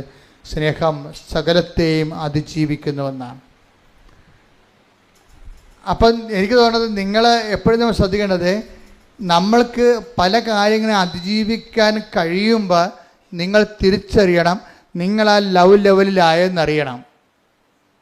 പല കാര്യങ്ങളെ അതിജീവിക്കാൻ കഴിയുമ്പോൾ ജീവിതത്തിൽ അതിജീവിക്കാൻ വേണ്ടി കുറേ കാര്യങ്ങൾ ദൈവം തരും. അത് നിങ്ങളുടെ ലവ് ലെവൽ അറിയാൻ വേണ്ടിയാണ്. അല്ലാതെ ദൈവം നിങ്ങളെ സങ്കടപ്പെടുത്താനോ വിഷമിപ്പിക്കാനോ അല്ല. ഉടമ്പടിയിലാണെങ്കിൽ പോലും ചില സമയത്ത് ചില ഡോസ് തരും. നിങ്ങൾക്ക് വിഷമമുണ്ടാക്കുന്ന സാഹചര്യങ്ങളുണ്ടാവും. പക്ഷെ അത് നിങ്ങൾ ഓർക്കുക, എന്താണ്? അത് നിങ്ങളെ വിഷമിപ്പിക്കാനല്ല, നിങ്ങളുടെ ലവ് ലെവല് കൗണ്ട് ചെയ്യാൻ വേണ്ടിയുള്ള ദൈവത്തിൻ്റെ നടപടിക്രമത്തിൻ്റെ ഭാഗമാണ്. ഇപ്പോൾ ഉദാഹരണത്തിന് ഈ തോബിത്ത് പോകണല്ലേ, തോബിത്ത് പറഞ്ഞിട്ട് തോബിയാസ് പൈസ വാങ്ങിക്കാൻ വേണ്ടി, വെള്ളി മേടിക്കാൻ വേണ്ടി പോവുകയാണ്. പോകണ വഴിക്ക് എന്നാ പറ്റും? ടൈഗ്രീസ് നദിയിൽ ഇറങ്ങി കുളിക്കും. നോക്കിയേ, ഇപ്പോൾ വഴിക്ക് പോവുകയാണ്. പോണ വഴിക്ക് ഉണ്ടാകുന്ന ഇൻഡാസ് കണ്ടില്ലേ? നോക്കി വായിച്ച്. തോബിത്ത് 6:1 മുതലുള്ള തിരുവചനങ്ങൾ. തോബിത്ത് 6-1 മുതലുള്ള തിരുവചനങ്ങൾ. അവർ യാത്ര ചെയ്ത് വൈകുന്നേരം ടൈഗ്രീസ് നദിയുടെ തീരത്തെത്തി അവിടെ താമസിച്ചു. തോബിയാസ് കുളിക്കാൻ നദിയിലിറങ്ങി. അപ്പോൾ ഒരു മത്സ്യം മുകളിലേക്ക് ചാടി. അത് അവനെ വിഴുങ്ങിക്കളയുമായിരുന്നു. അപ്പൊ ചില്ലറ മത്സ്യമല്ല കേട്ടോ, 10-70 കിലോ തൂക്കമുള്ള ആളാണ് തോബിയാസ്. അപ്പൊ അവനെ വിഴുങ്ങണമെങ്കിൽ ഒരു 100 കിലോ തൂക്കമുള്ള മത്സ്യമാണ് വന്നിരിക്കുന്നത്. നമ്മുടെ തൂക്കത്തിനൊത്ത പ്രശ്നമല്ല നമുക്ക് ഉണ്ടാകണത്, ഓർത്തേക്കണം. നമ്മുടെ തൂക്കത്തിനൊത്ത കഴിവിനൊത്ത പ്രശ്നമല്ല നമുക്ക്. നമ്മുടെ കഴിവിനൊത്താണെങ്കിൽ പ്രശ്നമല്ലല്ലോ. പ്രശ്നമെങ്കിൽ യഥാർത്ഥത്തിൽ വരണത് ഇപ്പം 70 കിലോ തൂക്കമുണ്ട് തോബിയാസിന്. അവന് വിഴുങ്ങാൻ തന്നെ മത്സ്യത്തിനെന്ന് പറയുമ്പോൾ 70 കിലോനാണോ ഉള്ളത്? അല്ല, അതിന് 100-300 കിലോനുണ്ടാവും. വലിയ സാധനമാണത്. അപ്പോൾ ഇവനെ വിഴുങ്ങുമെന്നാകുമ്പോഴുണ്ട് അസറിയാസ് എന്ന് പറയുന്ന ദൂതൻ ഇവരെ കൊണ്ടുവന്ന് ദൈവം ഏൽപ്പിച്ച ഒരാളാണ്. ദൂതൻ കരക്ക് നിൽക്കുന്നുണ്ട്. ഈ മത്സ്യം വെള്ളത്തിൽ ഇറങ്ങി കുളിക്കണ തോബിയാസിനെ വിഴുങ്ങാൻ വേണ്ടി ഈ ഭീമാകാരമായ മത്സ്യം വരുമ്പോൾ തോബിയാസ് പേടിച്ചിട്ട് കരക്ക് നോക്കും, ദൂതനിടയ്ക്ക് നോക്കും. ദൂതൻ പറയും, അതിനൊക്കെ പിടിക്കാൻ പറയും. അതാണ് വിഷയം. അതിനെ പിടിച്ച് കരക്കിടാൻ പറയും. അപ്പോൾ അത് പറഞ്ഞപ്പോൾ തന്നെ ഈ മനുഷ്യന്, അത്രയും നേരം ഭയം കൊണ്ടിരുന്ന മനുഷ്യന് ഇതിനെ പിടിക്കാനുള്ള ആവേശവും ആരോഗ്യവും കിട്ടും. ഒരു പ്രശ്നം ഉടമ്പടിക്കാലത്ത് ഉണ്ടാകുമ്പോൾ ഓർക്കണം, അത് തരണം ചെയ്യാനുള്ള കഴിവ് ദൈവം നിന്നിൽ വളർത്തിയിരിക്കുന്നെന്ന്. കൈയടിക്കട്ടെ, ശ്രദ്ധിക്കട്ടെ. Hallelujah, hallelujah, hallelujah, hallelujah. മഹത്വം, മഹത്വം, ആരാധന, ആരാധന. വലിയ വചന വെളിപാടിന് നന്ദി പറയുന്നു. Hallelujah, hallelujah. ഈശോ പറഞ്ഞുകൊണ്ടിരുന്ന ഇതാണ്, മക്കളെ, നിങ്ങൾ ഉടമ്പടി എടുക്കാൻ ദൈവം അനുഭവിച്ചത് തന്നെ, എൻ്റെ വഴക്ക് പറയണമെന്ന് നിങ്ങൾ കാര്യമായിട്ട് എടുക്കരുതേ. അത് നിങ്ങൾ കുറച്ചുകൂടി ഭംഗിയായിട്ട് ഉടമ്പടി ചെയ്യാൻ വേണ്ടി അച്ഛൻ പ്രശ്നം ഉണ്ടാക്കുന്നതാണ്. അല്ലാതെ അത് നീരസമായിട്ട് എടുക്കരുത് നിങ്ങൾ. ഞാൻ ഉദ്ദേശിക്കുന്നത് ഇതാണ്, ഉടമ്പടി ഒരു പെർഫെക്റ്റ് ഫോർമുലയാണ്. പക്ഷേ എൻ്റെ മക്കളത് കറക്റ്റായിട്ടാണ് അത് ചെയ്യണത്. ഞാൻ പറയുന്ന വോളി ഓഫ് ലവ്, അത്രയും കടുത്ത ദൈവത്തിന് നമ്മളെ സംശയിക്കാൻ പറ്റാത്ത അത്രയും ദൈവത്തിന് നമ്മളെ കാണുമ്പോൾ ഒരു സന്തോഷം തോന്നണം.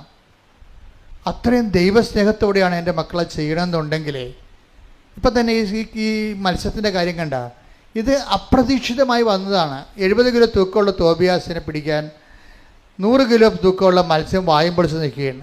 അപ്പോൾ ഉടനെ ഈ തോബിയാസ് കരക്ക് നോക്കി പേടിച്ച് നോക്കുമ്പോൾ പറയും, അവനെ കയറി പിടിക്കാൻ പറയും.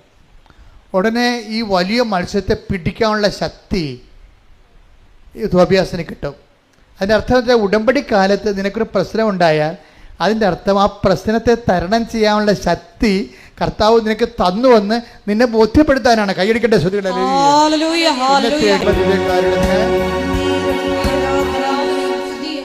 പരിശുദ്ധ പരമദിവ്യകാരുണ്യത്തിന് എന്നിട്ട് ഈ തോബിയാസ് മത്സ്യത്തെ പിടിച്ച് കരക്കിട്ടിട്ട് തോബിയാസ് പിന്നും ദൂതനോട് ചോദിക്കും, വാട്ട് ഐ ഷുഡ് നാവോ, ഇനി എന്താ ചെയ്യേണ്ടത്? ഉടനെ പറയും, ഇതിൻ്റെ ചങ്കും കരളും പറിച്ചെടുക്കാൻ പറയും.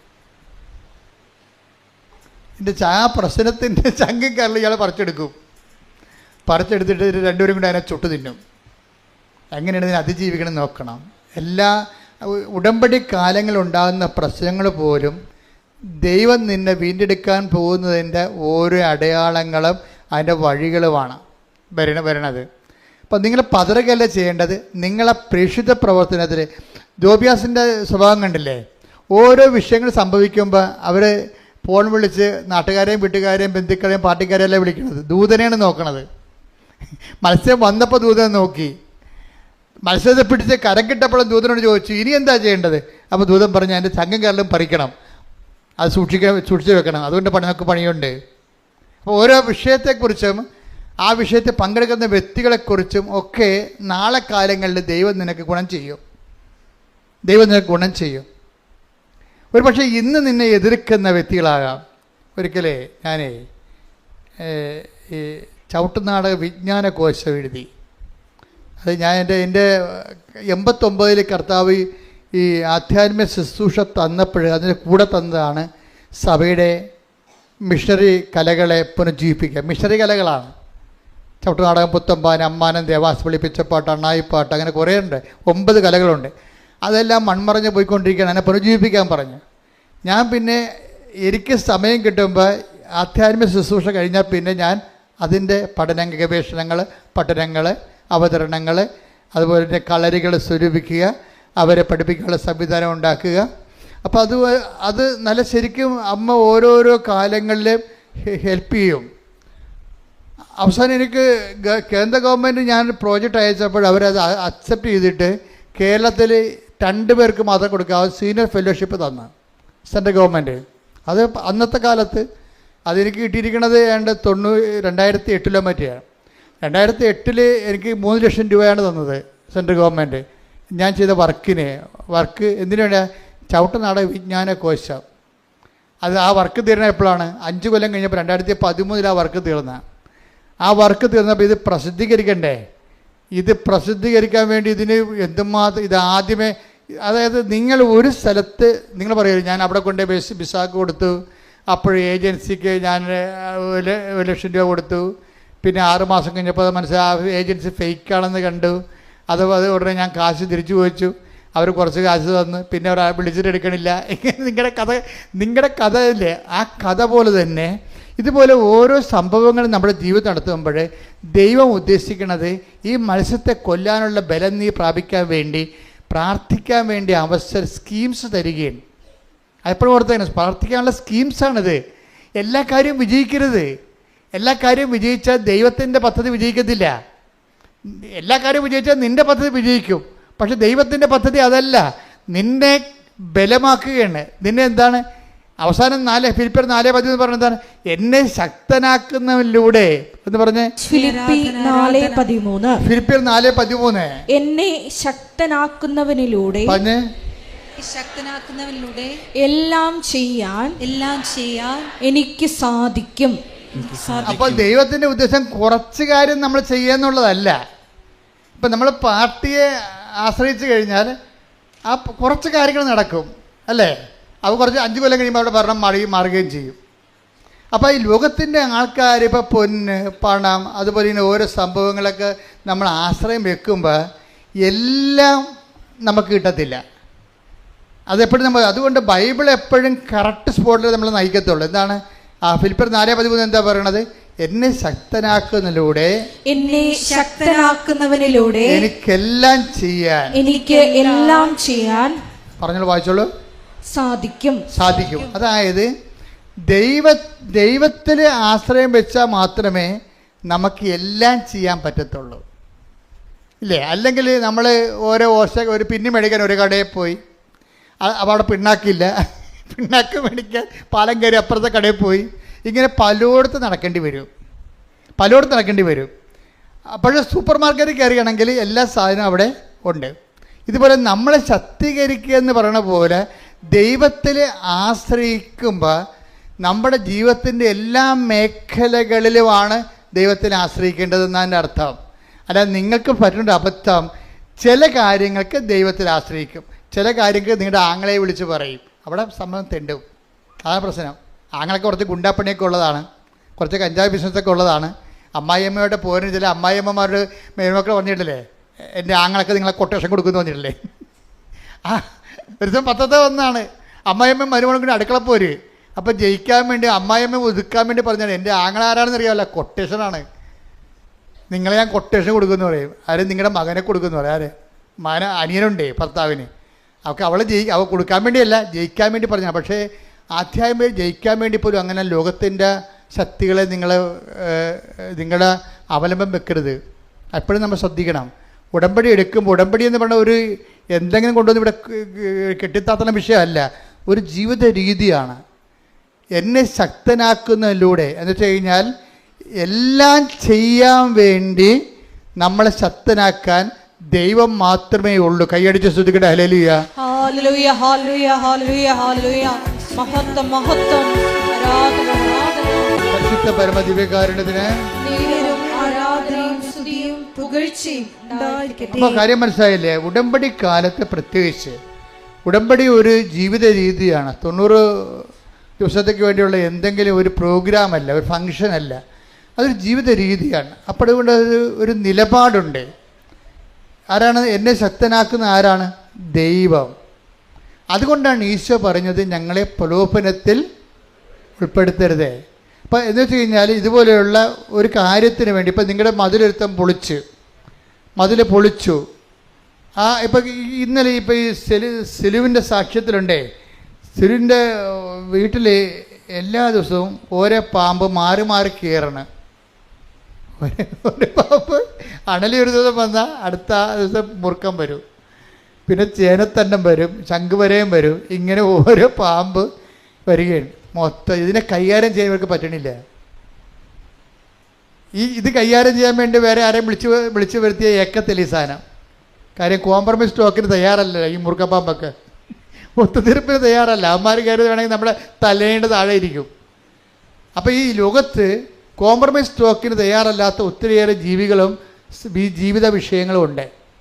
അതുകൊണ്ടാണ് എന്നെ ശക്തനാക്കുന്നതിലൂടെ എല്ലാം ചെയ്യാൻ പറ്റത്തില്ല. മനുഷ്യന്മാരിൽ ആശ്രയിക്കുമ്പോഴും മരുന്നിൽ ആശ്രയിക്കുമ്പോഴും എല്ലാം ചെയ്യാൻ പറ്റത്തില്ല. കിഡ്നിയുടെ മരുന്ന് കഴിക്കുന്നതിന് കരൾ രോഗം ഉണ്ടെങ്കിൽ അതിന് വേറെ മരുന്ന് കഴിക്കേണ്ടി വരും. ആ മരുന്ന് എല്ലാം ചെയ്യാൻ പറ്റത്തില്ല. ഇതാണ് എൻ്റെ അത് വരുന്ന വിഷയം വരണത്. അപ്പം അതുകൊണ്ട് തന്നെ എല്ലാം ഈ ദൈവത്തിന് ഒരു ഓപ്ഷൻ നമുക്കില്ല. നിങ്ങൾ ഉടമ്പടിക്കാലം ശ്രദ്ധിക്കുമ്പോൾ തന്നെ ഓർക്കുക, ഞാൻ ഉടമ്പടിയിലാണ്, അതുകൊണ്ട് എനിക്ക് ഇന്ന കാര്യങ്ങൾ, നിലപാടുകൾ, ദൈവവിഹിതമായ നിലപാട് എടുത്തത്. ദൈവത്തിന് 1-ാം സ്ഥാനം കൊടുക്കണം നിലപാട് എടുക്കാൻ പറ്റത്തുള്ളൂ. ഇനി ദൈവത്തിന് 1-ാം സ്ഥാനം കൊടുക്കാൻ പറ്റാത്ത രീതിയിൽ മനുഷ്യന് 1-ാം സ്ഥാനം കൊടുക്കണമെന്ന് നിലപാട് എടുക്കേണ്ട സാഹചര്യങ്ങൾ ഉണ്ടാകും. അതിനാണ് പ്രലോഭനമെന്ന് പറയണത്. മനസ്സിലായില്ലേ? അതിന് കർത്താവിൻ്റെ മരുന്നെന്താ പറഞ്ഞിരിക്കണത്? അത് ബ്ലോക്ക് ചെയ്ത് പ്രാർത്ഥിക്കാൻ പറഞ്ഞിരിക്കുകയാണ്. കാര്യം നിങ്ങൾ അങ്ങനെ വന്നാൽ നിങ്ങൾ വീണു പോകും. അതുകൊണ്ട് ഇങ്ങനെ ദൈവത്തിനേക്കാൾ വലിയ ഒരു സംവിധാനത്തിൽ നമ്മൾ ആശ്രയിക്കുന്ന ദൈവത്തെക്കാൾ വലിയ സംവിധാനമാണെന്ന് മിഥ്യാധാരണയിൽ നമ്മൾ മനുഷ്യന്മാരിൽ ആശ്രയിക്കാതിരിക്കാൻ വേണ്ടിയാണ് ദൈവം അങ്ങനെ പറഞ്ഞിരിക്കുന്നത്. അതുകൊണ്ട് എന്താണ്? പ്രലോഭനങ്ങളിൽ ഉൾപ്പെടുത്തരുത്. നമ്മളത് സെക്സായിട്ട് മനസ്സിലാക്കി. സെക്സ് അല്ല പ്രശ്നം. പക്ഷേ എന്താ പ്രശ്നം എന്താണെന്ന് വെച്ച് കഴിഞ്ഞാൽ, ദൈവത്തെക്കാൾ നിൻ്റെ കർത്താവ് ദൈവം ഞാനാകുന്നു എന്ന് പറഞ്ഞാൽ ആദ്യമേ അവിടെ നിന്നാണ് ഈ പ്രലോഭനം സ്റ്റാർട്ട് ചെയ്യണത്. ഞാനല്ലാതെ മറ്റൊരു ദൈവം നിനക്ക് ഉണ്ടാവരുത്. ദൈവത്തിൻ്റെ സ്ഥാനത്ത് നമ്മൾ സ്വർണം ചിലപ്പോൾ ദൈവമായിട്ട് വരും. ദൈവം ഇപ്പോൾ ഒരു സ്വർണം നമുക്ക് വാങ്ങിച്ചിട്ട് തരണില്ല അവർ. അപ്പം ഞാൻ കഴിഞ്ഞ ആഴ്ച പറഞ്ഞതാണ് നിങ്ങളോട്, വായ്പ വാങ്ങിച്ചതാണ്, പക്ഷെ അവർ വിറ്റ് മാറ്റി, അവർ തന്നില്ല. അവരോട് വിളിച്ച് പറഞ്ഞ് അപ്പോൾ അവർ ചോദിക്കണമെന്ന് വെച്ച് കഴിഞ്ഞാൽ, ചില ആൾക്കാർക്ക് ഭയങ്കര അഹങ്കാരം ഉണ്ടല്ലോ, അവരെ കയ്യിൽ നിന്ന് കുഴപ്പം സംഭവിച്ചു. പക്ഷെ ഇപ്പോൾ അവർ പറയണത് എന്താണെന്നറിയാമോ? മേടിക്കാമെങ്കിൽ മേടിക്കാനാണ് പറയണത്. നമ്മുടെയൊക്കെ എന്ത് സ്വർണ്ണം അരിയും തിന്ന് ആശ്വാസത്തിനെ കടിച്ച് എന്നിട്ടും പട്ടിക്ക് മുറിവുറപ്പ് എന്ന് പറഞ്ഞ പോലെ നമ്മൾ വരുന്ന അനുഭവങ്ങൾ ആ തരവാണ്. അപ്പോൾ ഇങ്ങനെയുള്ള അനുഭവങ്ങളുടെ വരുമ്പോൾ നമ്മളെന്ത് ചെയ്യും? അപ്പോഴും ഞാൻ ഉടമ്പടി എടുത്തിരിക്കുന്നത് കൊണ്ടാണ് ഈ 90 ദിവസം കഴിയട്ടെ, നിൻ്റെ കൈയും കാലും ഞാൻ വിട്ടു എന്ന് പറയും. അതാണ് പ്രശ്നം. അവിടെയുടെ പ്രശ്നം. ഇതാണ് പ്രലോഭനം എന്ന് പറയണത്. പറഞ്ഞ മനസ്സിലായില്ലേ? നിങ്ങളിങ്ങനെ 90 ദിവസം കഴിയുമ്പോൾ കൈയും കാലും വിടുമെന്ന് ദൈവത്തിന് അറിയാം. അതുകൊണ്ട് ഉടമ്പടി ഇപ്പം തന്നെ നിരക്കാൻ തുടങ്ങിയിരിക്കണത്. നിങ്ങൾ ആരാണെന്നറിയാവില്ല, മനുഷ്യനിലുള്ളത് എന്താണെന്ന് അവനെ അറിയാവുന്ന. അതാ വിഷയം. 2:24 എടുത്തേ. ശ്രുതികട ഹല്ലേലൂയ. യോഹന്നാൻ ശ്രുതികട ഹല്ലേലൂയ. യോഹന്നാൻ 2:24. യേശുവാകട്ടെ അവരെ വിശ്വസിച്ചില്ല, കാരണം അവൻ അവരെയെല്ലാം അറിഞ്ഞിരുന്നു. 25. മനുഷ്യനെ പറ്റി ആരുടെയും സാക്ഷ്യം അവന് ആവശ്യമായിരുന്നില്ല. മനുഷ്യനിലുള്ളത് എന്താണെന്ന് അവൻ വ്യക്തമായി അറിഞ്ഞിരുന്നു. അതാ പറയാം, വൃത്തിയായിട്ടും വ്യക്തമായിട്ട് അറിയാം. അതുകൊണ്ടാണ് ഉടമ്പടി ലാഗ് ചെയ്യാൻ കാര്യത. നിങ്ങൾ എന്ത് ഉരുപ്പടിയാണെന്നുള്ളതിനെക്കുറിച്ച്, കാതലാണോ വെള്ളയാണോ എന്നുള്ളത് അറിയാൻ പറ്റും. ഈ മരം വിൽക്കുന്ന ആൾക്കാർ വരത്തില്ലേ, അപ്പോൾ അവർ നമ്മൾ ആഞ്ഞിലേക്ക് കാണിക്കുമ്പോൾ പറയും, എൻ്റെ ചേച്ചി ഇത് കേട്ടൊന്നും കിട്ടത്തില്ല, ഞാൻ 14,000 രൂപ തന്നെ ഞാൻ കൂടുതലാണ് പറഞ്ഞത്, ഇത് മുഴുവൻ വെള്ളയാണെന്ന് പറയും. ചിലപ്പോൾ കള്ളത്തരായിരിക്കും അത് പറയണതേ, നമുക്കിപ്പോൾ അത് ലാഭത്തിൽ കിട്ടാൻ വേണ്ടിയാണ്. പക്ഷേ എന്നാലും ശരി, ഒരു വ്യക്തിയെ കാണുമ്പോൾ ദൈവം കാതലാണോ വെള്ളയാണെന്ന് പറയും. എന്ന് വെച്ച് കഴിഞ്ഞാൽ ഈ കാര്യം കണ്ടു കഴിയുമ്പോൾ നമ്മൾ ആരായിരിക്കും ദൈവത്തിന് അറിയാം. അതുകൊണ്ടാണ് 2:25 പറയണത്. എന്താണ്? മനുഷ്യനുള്ളത് എന്താണെന്ന് അവന് നേരത്തെ അറിയാമായിരുന്നു. അത് സീരിയസ് നിസ്സാര വിഷയമല്ല. അതായത് ഇതുപോലെ ഒരു വിഷയം വന്നു കഴിഞ്ഞാൽ നീ ദൈവത്തെ വിട്ടു നിൽക്കുക. ഇപ്പോൾ കഴിഞ്ഞ ദിവസങ്ങളിൽ ഇവിടെ ഒരു ഗോവയെന്ന് ഒരു സഹോദരി വന്ന, അപ്പോൾ ഞാൻ അവരെ പ്രാർത്ഥിച്ചപ്പോൾ എനിക്കെന്ത് പന്തികേട് തോന്നി, നോട്ട് റൈറ്റ് എന്ന് തോന്നി. അപ്പം ഞാനിവിടെ രണ്ടാമത് ഇവരുടെ ചീട്ടെടുത്ത് കൂട്ടത്തിൽ നിന്ന് എടുത്ത് രണ്ടാമത് പൊക്കിയെടുത്ത് വായിച്ച് നോക്കിയപ്പോൾ പുതിയ ഉടമ്പടിയാണ്. പുതിയ ഉടമ്പടിക്കാർ ചില NRIക്കാരാണെങ്കിൽ ചിലപ്പോൾ എമർജൻസി ആണെങ്കിൽ അവർ 5 കൊല്ലം കഴിഞ്ഞാലേ പിന്നെ വരത്തുള്ളൂ. അവരച്ഛൻ കാണാൻ ചിലപ്പോൾ അവർക്ക് ഈ വിഷയം സീരിയസ് ആണെങ്കിൽ അനുവദിക്കും, വിഷയം സീരിയസ് ആണെങ്കിൽ അനുവദിക്കും. പക്ഷേ ഇവർ ഗോവക്കാരത്തെയാണ്. ഇവർ ചെയ്യേണ്ടതെന്ന് വെച്ച് കഴിഞ്ഞാൽ ഒരു ഉടമ്പടി എടുത്തിട്ട് ആ ഉടമ്പടി ജീവിക്കണം. ആദ്യം പോയി ഇവർ കത്തോലിക്കരാണെങ്കിൽ പോയി കുമ്പസാരിക്കണം. ആ ഉടമ്പടി ജീവിച്ചിട്ട് 90-ാം പക്കമാണ് തിരിച്ച് വന്നിട്ട് അവർ കാണാൻ പറ്റണമെങ്കിൽ, അത്യാവശ്യമായിട്ട് കാണണമെങ്കിൽ കാണേണ്ടത്. ഇവരങ്ങനെ ഒന്നുമില്ലാതെ നേരെ ഉടമ്പടി എടുത്തിട്ട് നേരെ. അപ്പം ഞാൻ മാനേജറെ വിളിപ്പിച്ച് പറഞ്ഞു, നിങ്ങൾ അവിടെ ചതിക്കാനിരിക്കണമെന്ന് ചോദിച്ചു. എന്താ പ്രശ്നം? അപ്പോൾ അയാൾ എന്നോട് പറയണത്, 2 ദിവസമായിട്ട് അമ്മയും മകളും ഇവിടെ പുറകെ അടക്കുകയാണ്, അച്ഛനെ കാണണമെന്ന് പറഞ്ഞു. അപ്പോൾ കണ്ടാൻ പറ്റപ്പോൾ എന്താ വിഷയം? അപ്പോൾ ഇവിടെ സൂര്യകടായിട്ട് പുള്ളി ചുറ്റെടുത്ത് വിടും. അപ്പോൾ ഞാനിവിടെ പിടിച്ചു. എനിക്ക് ആളെ കാണുമ്പോൾ അറിയാൻ പറ്റും പെശകല്ല. ഞാൻ ഈ ചീട്ട് 2ാം വായിച്ച് നോക്കിയപ്പോൾ എന്താ പറ്റുന്നറിയാവോ? ഇവരെഴുതി വെച്ചിരിക്കുന്ന കാര്യം, ഇവർ ഭർത്താവുമായിട്ട് പിരിഞ്ഞ് താമസിക്കുകയാണ്. എന്നിട്ട് ഇപ്പോൾ 19 കൊല്ലം കഴിഞ്ഞ് അവിടെ മകൻ അവരുടെ ഭർത്താവിൻ്റെ കൂടെയാണ്. അപ്പോൾ ആ മകനെ തിരിച്ചു കിട്ടാൻ വേണ്ടിയാണ് ഉടമ്പടി എടുത്തിരിക്കുന്നത്. എനിക്ക് തോന്നുന്നത് കിട്ടുമെന്ന്. കാര്യം അതിന് കുറേ ചടവ് നിവർത്താനുണ്ട്. കാര്യം ഒന്നാമത്തെ കാര്യം, ആരാണ് ആദ്യം പിരിഞ്ഞതെന്ന് അറിയണം. ഇവളാണ് ഇട്ടച്ചും പോകുന്നത്, അതാണ് അവനാണ് പോകുന്നതെന്ന്.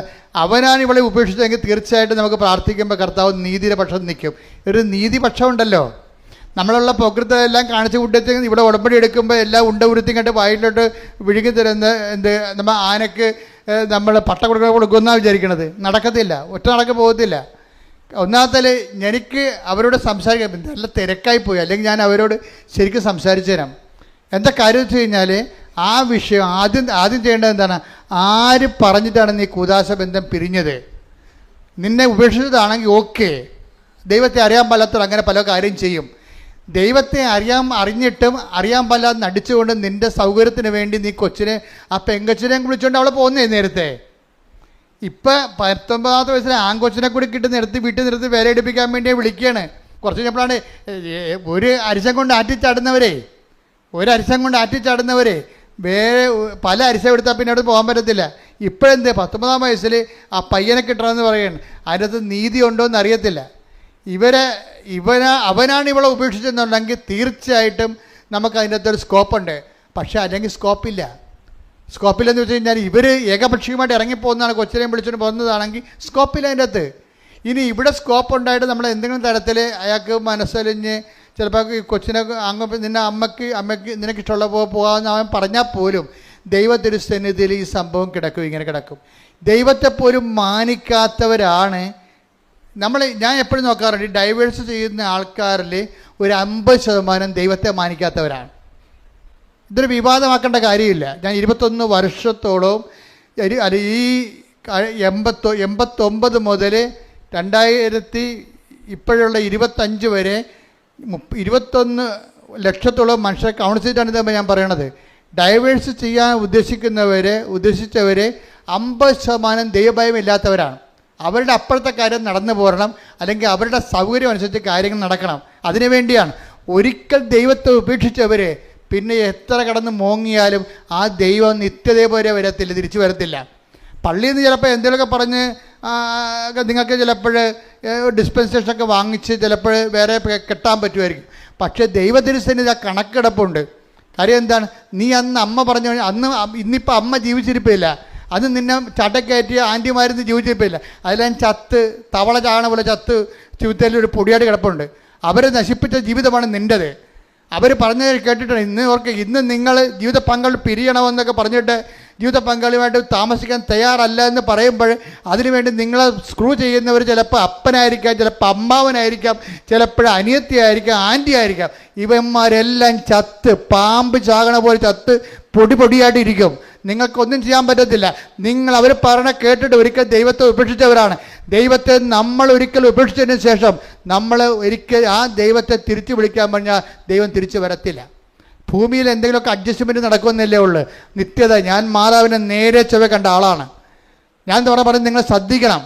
കാര്യം ദൈവത്തെക്കുറിച്ച് വ്യക്തമായ അഭിപ്രായമില്ലാത്തവർ, അടയാളമില്ലാത്തവർ, അനുഭവമില്ലാത്ത ആൾക്കാർ ഉണ്ടാക്കിയിട്ടുള്ള ആധ്യാത്മികതയിൽ ചിലപ്പോൾ ഇങ്ങനെ പലതരത്തിലുള്ള കോംപ്രമൈസും ഒത്തുതീർപ്പും ഉണ്ടാകും. പക്ഷെ ഒരു കാര്യം വ്യക്തമാണ്, കൃപാസനത്തിലാണ് ഉടമ്പടി ദൈവം തന്നിട്ടുണ്ടെങ്കിൽ ആ ഉടമ്പടിയുടെ 10,000 ദൈവത്തെ അറിയുന്നുണ്ടെങ്കിൽ ദൈവം വസിക്കുന്ന ഇടത്ത് വന്ന് നിൽക്കുമ്പോൾ നിങ്ങൾ മാനസാന്തരപ്പെടാൻ നിങ്ങൾ ബാധ്യസ്ഥരാണ്. അല്ലെങ്കിൽ ഇത് നിങ്ങളുടെ അവസാനത്തെ ഓപ്ഷനാണ്, നിങ്ങൾ തിരിച്ചറിയണം. ശ്രുതികട്ടെ. Hallelujah, hallelujah, hallelujah, hallelujah. ഞങ്ങളുടെ ജീവിതത്തിൽ പശ്ചാത്തപിക്കാനുള്ള, ദൈവത്തിലേക്ക് തിരിച്ചു വരാനുള്ള അവസരങ്ങൾ നഷ്ടപ്പെടുത്താതിരിക്കുവാനുള്ള വലിയ കൃപ ഞങ്ങൾക്ക് നൽകണമേ. Hallelujah, hallelujah. മഹത്വം, മഹത്വം. പരമദിവ്യകാരുണ്യത്തിന് നേരവും ആരാധനയും സ്തുതിയും പുകഴ്ചയും പരിശുദ്ധ പരമദിവ്യകാരുണ്യത്തിന് നേരവും ആരാധനയും സ്തുതിയും പുകഴ്ചയും ഉണ്ടായിരിക്കട്ടെ. പരിശുദ്ധ പരമദിവ്യകാരുണ്യത്തിന് നേരവും ആരാധനയും സ്തുതിയും പുകഴ്ചയും ഉണ്ടായിരിക്കട്ടെ. നമ്മൾ ചങ്കം കരളും എടുത്ത് സൂക്ഷിച്ച് അസ്രിയാസും തോബിയാസും കൂടി പിന്നെയും യാത്രയാകും. അപ്പോഴവരെ പോകുന്ന വഴിക്ക് രാത്രിയാകുമ്പോൾ റഗ്വേൽ എന്നും പറഞ്ഞ ഒരാളിൻ്റെ വീട്ടിൽ കയറും. റഗ്വേൽ ബന്ധമുള്ള ആളാണ്, ചർച്ചക്കാരാ.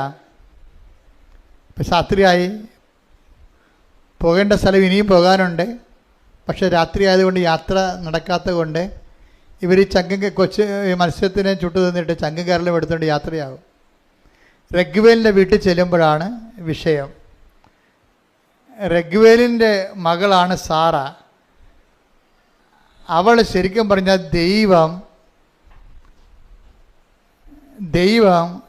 ഈ തോബിയാസിന് വേണ്ടി നിശ്ചയിച്ചിരുന്ന ജീവിത പങ്കാളിയാണ്. ദൈവഹിതപ്രകാരമല്ലാതെ അവൾ കല്യാണം കഴിച്ച് 7 ഭർത്താക്കന്മാർ മരിച്ചിരിക്കണതാണ്. അതേക്കുറിച്ചൊക്കെ ബൈബിൾ നല്ല രസകരമായിട്ട് സംസാരിക്കുന്നുണ്ട്. പക്ഷേ റഗ്വേലിൻ്റെ വീട് ചെല്ലുമ്പോൾ അസറിയാസ് ഈ ദൂതൻ പറയും, ഇത് നിൻ്റെ ജീവിത പങ്കാളിയാണ്, അവളെ കല്യാണം കഴിക്കാൻ നിനക്ക് തടസ്സമില്ലെന്ന് പറയും. അപ്പോൾ റഗ്വേലിനെ സാറായുടെ അപ്പന് അത് ബോധ്യമാകും. അപ്പോൾ സാറ കരഞ്ഞുകൊണ്ട് പറയും, എന്നെ കല്യാണം കഴിക്കരുത്, കാര്യം ഇന്ന രീതിയിൽ മരിച്ചിട്ടുള്ളതാണ് ഭർത്താക്കന്മാർ. കാര്യം തുറന്ന് പറഞ്ഞ കണ്ടില്ലേ, വിവാഹത്തിൽ എന്തെങ്കിലും ഒരു പരാധീനത ഉണ്ടെങ്കിൽ നമ്മൾ ദൈവത്തിനാണ് പ്രാധാന്യം കൊടുക്കണമെന്നുണ്ടെങ്കിൽ തുറന്ന് പറയണം. കഴിക്കണമെങ്കിൽ കഴിക്കണം, അല്ലെങ്കിൽ കഴിക്കണം, ദൈവതീരുമാനമായിരിക്കും അത്. ഇപ്പോൾ ഇവൾ സാറ കാര്യം തുറന്ന് പറയുകയാണ്. എന്താ പറയണത്? എൻ്റെ ഭർത്താക്കന്മാർ കെട്ടിയവരെല്ലാം അന്ന് രാത്രി തന്നെ മരിച്ചു വീണിട്ടുണ്ട്, എൻ്റെ ഒരു അവസ്ഥ അതാണ്. അപ്പം റഗ്വേലിന് അസറിയാസ് പറയും, ഇല്ല, ഇത് ദൈവഹിതമാണ്, നിൻ്റെ ഭർത്താക്കന്മാരെ കൊന്നിട്ടുള്ള ഭൂതത്തെ ഞാൻ ഉച്ചാടനം ചെയ്യുമെന്ന് പറയും. എന്നിട്ട് അസറിയാസ് തോബിയാസിനോട് പറയും കല്യാണ രാത്രിയിൽ, നീ പിടിച്ച മത്സ്യത്തിൻ്റെ ചങ്കും കരലും എടുത്ത് ഇപ്പം നെരിപ്പോടിലിട്ട് പുകക്കാൻ പറയും. അത് പുകച്ചു കഴിയുമ്പോൾ ഈ ഭൂതം ഉച്ചാടനം ചെയ്യപ്പെടും. അതായത് എന്ത് തിന്മയുണ്ടെന്നുണ്ടെങ്കിലും കർത്താവിൽ നമ്മൾ വിശ്വസിക്കുന്ന വ്യക്തിയാണോ ആ വ്യക്തിയെ സംബന്ധിച്ചിടത്തോളം ഒരു ബാധയും നിന്നെ ഏൽക്കുകയില്ല. 91 സങ്കീർത്തനം 7-ാം തിരുവചനം. സങ്കീർത്തനം 91:7. നിന്റെ പാർശ്വങ്ങളിൽ നിന്റെ പാർശ്വങ്ങളിൽ ആയിരങ്ങൾ മരിച്ചു വീണേക്കാം, നിന്റെ വലതുവശത്ത് 10,000 എങ്കിലും നിനക്ക് ഒരനർത്ഥവും സംഭവിക്കുകയില്ല. അതായത് ദൈവ പൈതലിനെ സംബന്ധിച്ചിടത്തോളം സമ്പൂർണമായ പ്രൊട്ടക്ഷനാണ് ഉള്ളത്. അതാണ് ഞാൻ എപ്പോഴും ഉടമ്പടി കാർക്കശ്യമായിട്ട് പാലിക്കണമെന്ന് പറഞ്ഞതിൻ്റെ കാരണം. ഉടമ്പടിയിൽ എന്താണ് 14:9 തോബിയാസ് പറയണത്? കർത്താവിൻ്റെ നിയമവും കർത്താവിൻ്റെ പ്രമാണങ്ങളും പ്രവാചക ഗ്രന്ഥങ്ങളും അനുസരിച്ച് ജീവിക്കുന്നതിൻ്റെ ജീവിതം മത്സ്യം വിഴുങ്ങാൻ വന്നാലും അതുപോലെ തന്നെ പിശാച് ഭർത്താക്കന്മാരെ കൊല്ലുന്ന സ്ത്രീയെ കല്യാണം കഴിച്ചാലും ദൈവത്തിൻ്റെ ഒരു സംരക്ഷണം ഉണ്ടാകും. അതായത് ഉടമ്പടി നമുക്ക് നൽകുന്ന സംരക്ഷണം നിസ്സാരമല്ല. സലുവിൻ്റെ സാക്ഷ്യത്തിൽ കേൾക്കുന്നത് എന്താണ്? അണലി ഒരു ദിവസം, 2ാമത്തെ ദിവസം ശംഖ് വരെ, 3ാമത്തെ ദിവസം മൂർക്കരിങ്ങനെ കയറി ഇറങ്ങി പോവുകയാണ്. അപ്പോൾ അവളെന്താ ചെയ്യണത്? അവളൊന്നും ചെയ്തില്ല. അവൾ ചെയ്തിട്ടിരിക്കണത് കൃപാസനത്തിൽ നിന്ന് മണ്ണെടുത്ത് ഇവിടെ വന്നു വെച്ചു. വർഷങ്ങളായിട്ടുള്ള പാമ്പ് ശല്യമാണേ. മണ്ണെടുത്തിട്ട് എന്ത് ചെയ്ത് ഉടമ്പടി ഉപ്പുമായിട്ട് കലർത്തി അത് സ്വന്തമായിട്ട് ചെയ്യണതാണ്, ആരും പറഞ്ഞു കൊടുക്കണമല്ല. ദൈവ പൈതലിനെ സംബന്ധിച്ചിടത്തോളം ദൈവ പൈതലിന് ദൈവവുമായിട്ട് ജീവിച്ച് കഴിയുമ്പോൾ പരിഹാര മാർഗങ്ങൾ സ്വന്തം മനസ്സിൽ തന്നെ ദൈവം കൊടുക്കും. അവളെന്ത് ചെയ്ത് ആ ഉപ്പ് കൊണ്ടുവന്ന് വെയിലിൽ മുഴുവൻ വിശ്വാസപ്രമാണം ചൊല്ലിയിട്ട് വെയിലിക്ക് മുഴുവൻ ഉപ്പ് തൂളി. കാര്യം വെച്ചാൽ അവർക്ക് ആപ്പടെ 5 സെൻറ്റ് സ്ഥലമേ ഉള്ളൂ, ചുറ്റോടിയിട്ടുള്ള കാടാണ്. അത് നാട്ടുകാരുടെ പുരയിടമാണ്. ആ നാട്ടുകാർ ഒന്നും ഇവിടെയെങ്കിലും ഇല്ല. അപ്പോൾ അവരുടെ കാട് വെട്ടാനും പറയത്തില്ല. നമ്മളെ കയറി വെട്ടിയാൽ കേസും ആകും. പാമ്പാണെങ്കിൽ പാമ്പിന് പുരയിടത്തെക്കുറിച്ച് ഒരു ഐഡിയയും ഇല്ലാത്ത കാരണം പാമ്പ് ഇതിൻ്റെ പേരിൽ കാട്ടിൽ നിന്ന് കയറണ പോലെ നമ്മുടെ വീട്ടിൽ കയറിക്കൊണ്ടിരിക്കുകയാണ്. എന്തൊരു ഗതികെട്ട ജീവിതമാണെന്ന് നോക്കിയേ. അപ്പോൾ അവൾ ചെയ്തിരിക്കണത് എന്താണ്? അവൾ ഉടമ്പടി ജീവിച്ചിട്ട് മണ്ണ് വാരി കൊണ്ടുപോയിട്ട് ഉപ്പുമായിട്ട് കലർത്തിയിട്ട് വിശ്വാസ പ്രമാണം ചൊല്ലിയിട്ട് വെയിൽ 4 അതിരിനും വിശ്വാസ പ്രമാണം ചൊല്ലി ഇത് പ്ലേസ് ചെയ്യും. ഇതാണ് വിശ്വാസ പ്രയോഗം എന്ന് പറയുന്നത്. എന്നിട്ട് എന്ത് ചെയ്യും? ഉടമ്പടി തൈലം കൊണ്ടുവന്നിട്ട് ഇരുമ്പ് ഗേറ്റിങ്കിൽ ഒരു കുരിശിടും.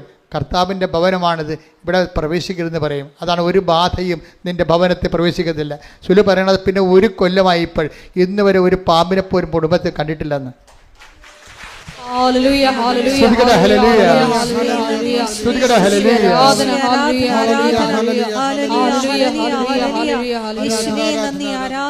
പരിശുദ്ധ പരമ ദിവ്യകാരുണ്യത്തിന് ആരാധനയും സ്തുതിയും പുകഴ്ചയും. അതായത് ഒരു വ്യക്തി വിശ്വാസത്തെ വളർന്നു കഴിയുമ്പോൾ ഇത്രയും നാൾ കൈകാര്യം ചെയ്യാൻ പാടില്ല വിഷയമൊക്കെ വെറുതെ പുഷ്പം പോലെ കൈകാര്യം ചെയ്യണം. അത് കാര്യം എന്താണ്? ഇവളിപ്പോൾ അതോറിറ്റിയായി, ഉടമ്പടിയുടെ ഒരു ഉടമസ്ഥതയായി.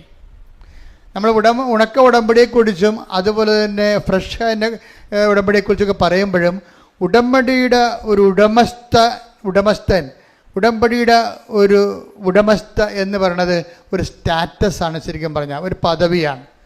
എന്താണ് നിൻ്റെ പദവി എന്ന് ചോദിച്ചാൽ ദൈവതിരുസേനയിൽ പറയണം, ഞാൻ ഉടമ്പടിയുടെ ഉടമസ്ഥയാണെന്ന് പറയണം. എന്താ കാര്യം? ഉടമ്പടിയിലൂടെയാണ് ഞാൻ ജീവിക്കണത്. എൻ്റെ ജീവിതത്തെ ഞാൻ സ്നേഹിക്കുന്നതിന് വേണ്ടി ദൈവം തന്നിട്ടുള്ള തെറ്റാത്ത ദൈവികമായ സ്വർഗീയ പദ്ധതിയാണ് ഉടമ്പടി. അതനുസരിച്ചാണ് ഞാൻ എൻ്റെ ജീവിതം ക്രമീകരിക്കുന്നത്. എൻ്റെ നിലപാടുകൾ, എൻ്റെ സ്വഭാവങ്ങൾ, എൻ്റെ പെരുമാറ്റങ്ങൾ എല്ലാം ഉടമ്പടി പ്രകാരമാണ്. അങ്ങനെ ഉടമ്പടി പ്രകാരമായിട്ട് തന്നെയാണ് നീ ജീവിക്കണമെന്നുണ്ടെങ്കിൽ നീ ആരായി മാറും? ഉടമ്പടിയുടെ ഉടമസ്ഥൻ അല്ലെങ്കിൽ ഉടമസ്ഥ. പ്രാർത്ഥിക്കുക, കർത്താവായ ദൈവമേ, കർത്താവായ ദൈവമേ, ഉടമ്പടി എടുക്കുന്ന ഞങ്ങള് ഉടമ്പടി ജീവിതത്തിന്റെ ഉടമസ്ഥരാകാൻ അഭിഷേകം ചെയ്യണമേ. ശ്രദ്ധിക്കട്ടെ. Hallelujah, hallelujah, hallelujah. Hallelujah, hallelujah. വിശുദ്ധ പരമദിവ്യകാരുണ്യത്തിന് നേരവും ആരാധനയും സ്തുതിയും പുകഴ്ചയും ഉണ്ടായിരിക്കട്ടെ. ഇനി ഇവളെയും കല്യാണം കഴിച്ചിട്ടാണ് ഇനി തോബിയാസ് യാത്ര ചെയ്യണത്. ആ പണവും വാങ്ങിച്ച് യാത്ര ചെയ്യും. വീട്ടിൽ ചെല്ലുമ്പോഴുണ്ട്, അപ്പം നോക്കുമ്പോഴുണ്ട് തോബിയാസിൻ്റെ കൂടെ വേറൊരു പെണ്ണ് കൂടി കയറി വരുന്നത്. തോബിത്താണ് അപ്പൻ. അപ്പം അപ്പനെ സംബന്ധിച്ചിടത്തോളം എന്താ പ്രോത്സാഹം വെച്ചാൽ അപ്പൻ്റെ അന്നയാണിത് പറഞ്ഞു കൊടുക്കണത്, നമ്മുടെ മകൻ്റെ കൂടെ ഒരു പെണ്ണ് നിൽപ്പുണ്ടെന്ന് പറയണം. പക്ഷേ ആത്മാവിൽ ഇയാൾക്കറിയാം ദൈവം ചെയ്ത കാര്യങ്ങളാണെന്നറിയാം. പക്ഷേ അതേസമയം തന്നെ ഇപ്പോൾ അസറിയാസ് റാഫേൽ മാലാഖ പറഞ്ഞിട്ടാണല്ലോ ഇതെല്ലാം ചെയ്യണം. ദൈവമാണ് ഇതെല്ലാം പറഞ്ഞ് ചെയ്യിക്കണം ഈ കാര്യങ്ങളെല്ലാം. അപ്പോൾ ഇത് തുടങ്ങിയത് എങ്ങനെയാണ്? ഉടനെ അസറിയാസ് പറയും, ഇനി ചെയ്യേണ്ടത് ദൈവം നിനക്ക് തന്ന ജീവിത പങ്കാളി അപ്പം കാണണ്ടേ, അപ്പം അന്ധനായിരിക്കുകയാണ്. അപ്പനൊരു സൽപ്രവൃത്തി ചെയ്ത് അന്ധനായ മനുഷ്യനാണ്. അപ്പനൊരു സാപത്ത് ദിവസം ഉപവസിച്ചിട്ട് അവസാനം ഭക്ഷണം കഴിക്കാൻ വേണ്ടി വിരുന്നുശാല വന്നപ്പോൾ ആൾക്കാർ വന്ന് പറഞ്ഞ് ഒരു ശവം കിടക്കണമെന്ന് പറഞ്ഞ് പട്ടണത്തിൽ. അപ്പൻ വിശന്ന് രാവിലെ മുതൽ വൈകുന്നേരം വിശന്നിട്ട് സന്ധ്യയ്ക്ക് ഭക്ഷണം കഴിക്കാൻ വന്നപ്പോഴാണ് ശവം കിടക്കണമെന്ന് പറഞ്ഞത്. ഉടനെ അപ്പൻ എന്ത് ചെയ്ത് ആ ശവം പോയി മറവ് ചെയ്ത് ശവം മറവ് ചെയ്ത അന്ന് സമയത്ത് അവിടെ ശിക്ഷ ഉള്ളതാണ്. പക്ഷേ ദൈവത്തിൻ്റെ പേരിൽ സൽപ്രവൃത്തിയാണ് ശവം മറവ് ചെയ്യണമെന്ന് ഉള്ളത് കൊണ്ടാണ് ആ മനുഷ്യൻ അതിനെ മറവ് ചെയ്തിട്ട് തിരിച്ചു വന്നത്. അപ്പം അങ്ങനെ മറവ് ചെയ്തിട്ട് തിരിച്ചു വന്ന് തളർന്നു വരുമ്പോൾ ഒരു മതിലിൻ്റെ അരികിലിരിക്കും. അവിടെ ഇരുന്ന് ചാരി ഒന്ന് ഉറങ്ങിപ്പോകും. അപ്പം മതിരെ വന്നിരുന്ന കുഞ്ഞാറ്റക്കിളികൾ കാട്ടിച്ചിട്ട് ഇയാൾ കണ്ണീ വീഴും, കണ്ണ് കാഴ്ച പോകും. അപ്പോൾ സൽപ്രവൃത്തി ചെയ്തിട്ട് പണി മേടിച്ച ആളാണ് ഇയാൾ. നിങ്ങൾ ഓർക്കണം, ദൈവത്തിൻ്റെ പൈതലാണ്, ദൈവത്തിൻ്റെ നീതിമാനാണെങ്കിൽ സംഭവിക്കണതെല്ലാം ദൈവത്തിന് നിശ്ചയപ്രകാരം ദൈവത്തിൻ്റെ ഉപരിമഹത്വത്തിനായിരിക്കും. ഇപ്പോഴേ അന്ധനായ അപ്പൻ്റെ അടുത്ത് മകൻ കല്യാണം കഴിച്ചുകൊണ്ട് ജീവിത പങ്കാളിയുമായിട്ട് വരുമ്പോൾ അപ്പോഴും അസ്തറിയാസമുണ്ട്, വിട്ടുമാറാതെ. നിൻ്റെ ജീവിതത്തിൽ മത്സ്യങ്ങൾ വന്നാലും, നിൻ്റെ ജീവിതത്തിൽ കുഞ്ഞാറ്റക്കരുകൾ നിൻ്റെ കണ്ണ് കളഞ്ഞാലും നിന്നെ വിട്ടുമാറാത്ത ദൈവത്തിൻ്റെ ദൂതൻ, ദൈവത്തെ വിശ്വസിക്കുന്ന ഓരോരുക്കും ഞാൻ എൻ്റെ ദൂതനെ നിനക്കൊന്നും ഭയക്കുമെന്നുള്ള ഉടമ്പടിയുടെ പ്രഖ്യാപിതമായ വാഗ്ദാനമാണ്. ദൈവപൈതലെ, നീ കാണാത്തൊരു ദൂതൻ നിൻ്റെ കൂടെ ഉണ്ടെന്നുള്ള ബോധ്യം നിന്നെ നയിക്കണം. ശ്രദ്ധിക്കട്ടെ. Hallelujah, hallelujah, hallelujah, hallelujah, hallelujah.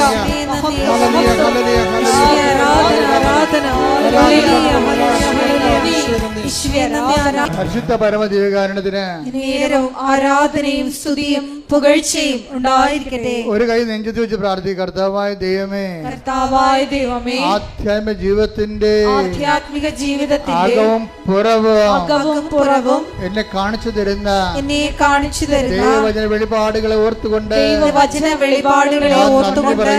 ഞാൻ നന്ദി പറയുന്നു. എന്റെ കർത്താവേ, എന്റെ ജീവിതത്തിലെ സംഭവിക്കുന്നതെല്ലാം അറിഞ്ഞുകൊണ്ടാണെന്ന് ഉയർച്ചയ്ക്കായി അതിനെ ക്രമീകരിക്കുവാൻ അങ്ങേക്ക് പദ്ധതി ഉണ്ടെന്ന് അറിഞ്ഞുകൊണ്ട് കർക്കശമായ വിശ്വാസ ജീവിതത്തിൽ നയിക്കുവാൻ എന്നെ സഹായിക്കണമേ. വിശുദ്ധ പരമദിവ്യകാരുണ്യത്തിന് നേരവും ആരാധനയും സ്തുതിയും പുകഴ്ചയും ഉണ്ടായിരിക്കട്ടെ. ഇപ്പോഴും അവിടെ കയ്യിൽ ആ ദ്വൈവ്യാസന്റെ കയ്യിൽ കയ്പ ഇരിപ്പുണ്ട്. കട്ടൻ കയ്പയും. കയ്പ എന്ന് പറയുന്നത് എന്താണ്? കട്ടില്ലേ, കട്ടിനാണ് നമ്മൾ കട്ടെന്ന് പറയത്തില്ല, അതിനാണ് കയ്പ് എന്ന് ബൈബിൾ എഴുതി വെച്ചിരിക്കുന്നത്. അപ്പോൾ ഈ മീനിൻ്റെ എന്താ എടുത്തുകൊണ്ട് പോകുന്നത് അവർ? കരളും കയ്പും എടുത്തുകൊണ്ട് പോകുന്നത്, ചങ്ക എടുത്തുകൊണ്ട് പോകുന്നത്. അപ്പോൾ ഇപ്പം എന്നാ പറഞ്ഞത്? ഇപ്പം അസറിയാസത്തിൽ കൊണ്ടുകൂടാ, ഓരോ സമയത്തും ദൂതൻ കൂടെ ഉണ്ടാവും. ഇവർ ദൂതൻ എന്താ വിട്ടു പോകാത്തത്? ഇവരുടെ ജീവിതത്തിൻ്റെ നിലപാട് കൊണ്ടാണ് ദൂതൻ വിട്ടു പോകാത്തത്. ദൂതൻ ഇപ്പോഴും ഉണ്ട്. ആ യാത്ര പൂർത്തിയാക്കുകയാണ്, ശുഭമാക്കുക എന്നുള്ള ഈ ദിവസങ്ങളൊക്കെ കർത്താവ് പറയുന്ന വാക്കുകളല്ലേ. ഇവിടെ യാത്ര ശുഭം കണ്ട, അതായത് ഇപ്പോഴും അസറിയാസ് പറയും, ഇനി നീ അന്ധനായ അപ്പൻ്റെ കണ്ണിലേക്ക് ആ കയ്പ പിഴിഞ്ഞൊഴിക്കാൻ പറയും. 11:7-8 റഫായേൽ പറഞ്ഞു, തോബിയാസ് നിന്റെ പിതാവിന് കാഴ്ച ലഭിക്കുമെന്ന് എനിക്കറിയാം. കയ്പ അവന്റെ കണ്ണുകളിൽ പുരട്ടണം. ചൊറിച്ചിൽ അനുഭവപ്പെടുമ്പോൾ അവൻ കണ്ണു തിരുമും. അപ്പോൾ വെളുത്ത പാടകൾ പൊഴിഞ്ഞു വീഴുകയും അവൻ നിന്നെ കാണുകയും ചെയ്യും. അതായത് തോബിയാസിന്റെ അപ്പനാണ് തോബിത്ത്. അന്ധനായിരുന്നു. ആ കുരുവെന്ന് കാട്ടിച്ച് കണ്ണുപോയതാണ്. ആ കണ്ണ് തിരികെ എടുക്കാൻ വേണ്ടിയാണ് മീനിനെ കൊണ്ടുവന്നിരിക്കുന്നത്. കണ്ടില്ലേ? ആദ്യം പക്ഷെ മീൻ വിഴുങ്ങാൻ വന്ന പോലെയാണ് നമുക്ക് തോന്നിയത്. പക്ഷെ വിഴുങ്ങാൻ വന്നതുകൊണ്ട് നമ്മൾ അറ്റാക്ക് ചെയ്ത് അതിനെ പിടിച്ചെടുക്കാൻ വേണ്ടി ദൈവത്തിൻ്റെ പദ്ധതിയാണ്. അതായത് ഇവർ ഉടമ്പടി, അപ്പനും മകനും ഉടമ്പടി ജീവിക്കുന്നവരാണ്. അപ്പനും മകനും ഉടമ്പടി കർക്കശമായിട്ട് തെറ്റാത്ത രീതിയിൽ ഉടമ്പടി ജീവിക്കുന്നവരാണ്. അതുകൊണ്ട് അവരുടെ ജീവിതത്തിൽ സംഭവിക്കുന്ന ഓരോ വിഷയങ്ങൾക്കും ദൈവത്തിൻ്റെ നിശ്ചയങ്ങളുണ്ട്, ദൈവത്തിൻ്റെ നിയോഗങ്ങളുണ്ട്. അതെല്ലാം അവസാനം ശുഭമായി. ഇപ്പം നമ്മൾ ഈ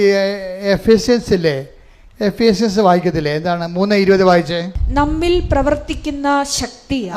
ഒന്ന് പറഞ്ഞേ. നമ്മിൽ പ്രവർത്തിക്കുന്ന ശക്തിയാൽ നാം ചോദിക്കുന്നതിലും ആഗ്രഹിക്കുന്നതിലും വളരെ കൂടുതൽ ചെയ്തു തരാൻ കഴിയുന്ന അവിടുത്തേക്ക് സഭയിലും യേശുക്രിസ്തുവിലും തലമുറകളോളം എന്നേക്കും മഹത്വം ഉണ്ടാകട്ടെ. ആമേൻ.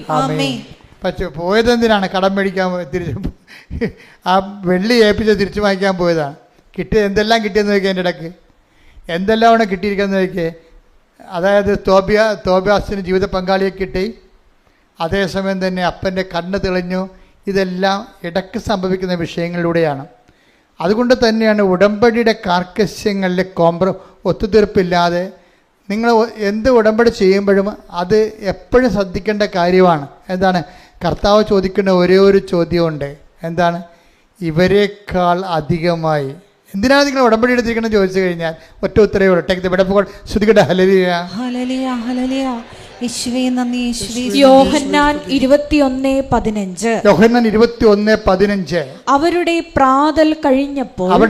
പ്രാതൽ കഴിഞ്ഞപ്പോൾ യേശു ശിമയോൻ പത്രോസിനോട് ചോദിച്ചു, യോഹന്നാന്റെ പുത്രനായ ശിമയോനെ,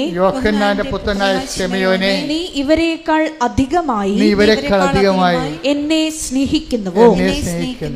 അപ്പൊ ഇവരെക്കാൾ അധികം എന്ന് പറയുമ്പോൾ വ്യക്തികൾ അവിടെ കാണുന്നത്.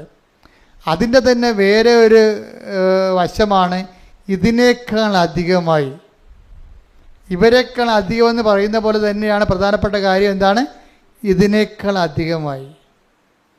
ഇവരെന്ന് പറയുമ്പോൾ പേഴ്സണാണ് അവിടെ വരുന്നത്. നമ്മുടെ ജീവിതാനുഭവം നമ്മൾ സ്കാൻ ചെയ്യുമ്പോൾ നമുക്ക് മനസ്സിലാക്കുന്നത് നമ്മുടെ ജീവിതത്തിൽ പ്രശ്നം ഉണ്ടാക്കുന്നത് വ്യക്തികൾ മാത്രമല്ല. ഇപ്പം നിങ്ങൾക്കൊരു രോഗമുണ്ട്, അതിൽ നിങ്ങളത് ഡെസ്പാണ് ശരിക്കും. അപ്പോൾ കർത്താവ് നിങ്ങളോട് ചോദിക്കും, നിങ്ങൾ ഉടമ്പടിയിൽ വെച്ചിരിക്കുന്ന വിഷയം അതല്ലേ? അതിനേക്കാൾ അധികമായി നീ ക്രിസ്തുവിനെ സ്നേഹിക്കുന്നുണ്ടോ? അതാണ് ചോദ്യം. മനസ്സിലായില്ലേ? ഇപ്പോൾ നീ ഒരു ചിട്ടി വീഴാൻ വേണ്ടി ഉടമ്പടി ഇട്ട്, ചില ആൾക്കാർ ചിട്ടി വീഴുന്നുണ്ട്, നല്ല കാര്യം. അത് നിങ്ങൾ പറയണ പോലെ ഒന്നുമല്ല, അത് ശരിക്കും കറക്റ്റായിട്ട് ഇപ്പോൾ ഒത്തിരി സാക്ഷ്യം റെക്കോർഡ് ചെയ്യുന്നുണ്ട്. അപ്പോൾ അത് ദൈവികമായ ഇടപെടലുണ്ടെന്ന് നമുക്ക് മനസ്സിലാക്കാം. കാര്യം ഒരു മനുഷ്യൻ്റെ കണ്ണുനീര് അതുകൊണ്ടാണ് തുടക്കണമെങ്കിൽ ദൈവം കൈ നീളുമെന്ന് പറഞ്ഞ ഉറപ്പാണ്. പക്ഷേ ഒരു കാര്യമുണ്ട്, അത് നടന്നില്ല എന്നുണ്ടെങ്കിൽ അതിൻ്റെ അർത്ഥം നീ പിന്നെ ഉടമ്പടി പ്രാർത്ഥനയ്ക്ക് മങ്ങൽ വരുത്തിയാൽ അതിൻ്റെ അർത്ഥം എന്താണ്? അതിൻ്റെ കൗണ്ട് ചെയ്യണത് എങ്ങനെയാണ്? നീ ദൈവത്തെക്കാൾ അധികമായിട്ട് ചിട്ടിയെ സ്നേഹിക്കുന്നുണ്ടെന്ന പ്രശ്നം. ഇതിങ്ങനെ കുറേ പെണ്ണുങ്ങൾക്ക് പണിമേടിക്കണം ഇങ്ങനെയാണ്. എന്ന് വെച്ചാൽ അവരൊരു കാര്യം ചെയ്യും, അവർ ചിലപ്പോൾ നിങ്ങളോർക്കും ഈ പ്രാവശ്യം റിസൾട്ട് വരുമ്പോൾ ഈ പ്രാവശ്യം എല്ലാത്തിനും എല്ലാം മുഴുവൻ ഞാൻ ജയിക്കും. പക്ഷെ അവർ ഉടനെ തോറ്റു പോകും. തോറ്റു പോകുമ്പോൾ ഉടനെ പിന്നെ അവർ ഉടമ്പടി ചെയ്യത്തില്ല, പ്രാർത്ഥിക്കത്തില്ല. അതിൻ്റെ അർത്ഥം എന്താണ്? നിങ്ങൾ ഉടമ്പടിയേക്കാൾ ദൈവത്തെക്കാൾ അധികമായി IELTS-നെ നിങ്ങളുടെ പ്രൊഫഷനെ സ്നേഹിക്കുന്നു. ദൈവത്തിന് പിടികൊടുത്തില്ലേ? ദൈവത്തിന് നിങ്ങൾക്ക് മനസ്സിലായില്ലേ? അച്ഛൻ പറഞ്ഞ മനസ്സിലായോ? അതായത് നിങ്ങൾ ഒരു വിഷയം, ഇപ്പോൾ നിങ്ങളൊരു വസ്തു വിൽക്കാൻ വേണ്ടി നിങ്ങൾ ഉടമ്പടി എടുത്തിരിക്കണം എന്ന് വിചാരിച്ചോ. വസ്തു വിൽക്കണം, അത് ജപ്തിയായി പോകണമെങ്കിൽ നിങ്ങൾക്ക് വിൽക്കണം, ഉടമ്പടി എടുത്തിരിക്കണം. പക്ഷേ ദൈവത്തിന് വേറെ പദ്ധതിയുണ്ട്. ഇപ്പോൾ സെലു തന്നെ എൻ്റെ അടുത്ത് വന്നപ്പോൾ എന്നോട് ചോദിച്ചു, അച്ഛാ 6 പ്രാവശ്യം ഞാൻ തോറ്റു, ഞാൻ യൂറോപ്പിൽ പോകുക, ഞാൻ ജയിക്കുമോ എന്ന് ചോദിച്ചപ്പോൾ, അപ്പം ഞാൻ അവിടെ എന്താ പറഞ്ഞത്? നീ ജയിക്കുക ഇല്ലെന്ന് എനിക്കറിയത്തില്ല, പക്ഷേ നീ യൂറോപ്പിൽ പോകുമെന്ന് പറഞ്ഞു. അതെന്താണ്? കർത്താവ് എന്നോട് പറഞ്ഞതാണത്. ഇവളുടെ പ്രമാണം കൊണ്ട് ഈ വിസയുടെ കോപ്പി അല്ലെങ്കിൽ ഇവിടെ തന്ന പേപ്പർ കൊണ്ടുപോയി കർത്താവിനടുത്ത് വെച്ചപ്പോൾ ഞാൻ പറഞ്ഞു, എനിക്ക് തന്ന നോട്ടാണ്, എൻ്റെ ഉള്ളിൽ തന്ന നോട്ടാണ്. ഞാൻ പറഞ്ഞ് നീ ജയിക്കോ ഇല്ലെന്ന് എനിക്കറിയത്തില്ല, പക്ഷേ നീ പോകുമെന്ന് കർത്താവ് പറയുന്നുണ്ടെന്ന് പറഞ്ഞു. അപ്പോൾ എന്നാ പറ്റിയിരിക്കണത്? എന്നാ പറ്റിയ? അവളെ തിരിച്ച് അവളുടെ ഏജൻസി തന്നെ, ഏജൻസിക്ക് അവർ 4 ലക്ഷം രൂപ കൊടുത്തായിരുന്നു നേരത്തെ. എന്നിട്ടാണ് ഇവൾ തോറ്റിരിക്കണത്. ഇപ്പോൾ എന്നാ പറ്റിക്കഴിഞ്ഞാൽ ഇവിടെ അത് ഫോർവേഡായി പോയി.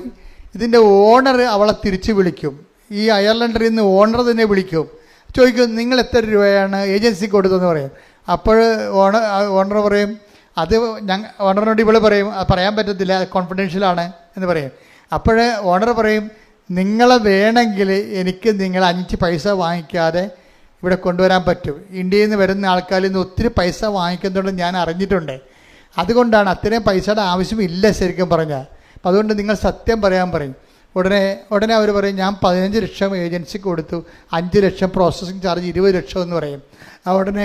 ഉടനെ ഓണർ പറയും, എൻ്റെ ഫേമിലാണ് നിങ്ങൾ വർക്ക് ചെയ്യണത്, 5 പൈസ അടക്കണ്ട, നിങ്ങൾക്ക് വിസ ഫ്രീ ആയിട്ട് തരാമെന്ന് പറയും. നോക്കിയേ, വിഷയം കണ്ടില്ല? ഒരു IELTS ഇല്ല, പരീക്ഷയില്ല, ഒന്നുമില്ല, പൈസ ഇല്ല.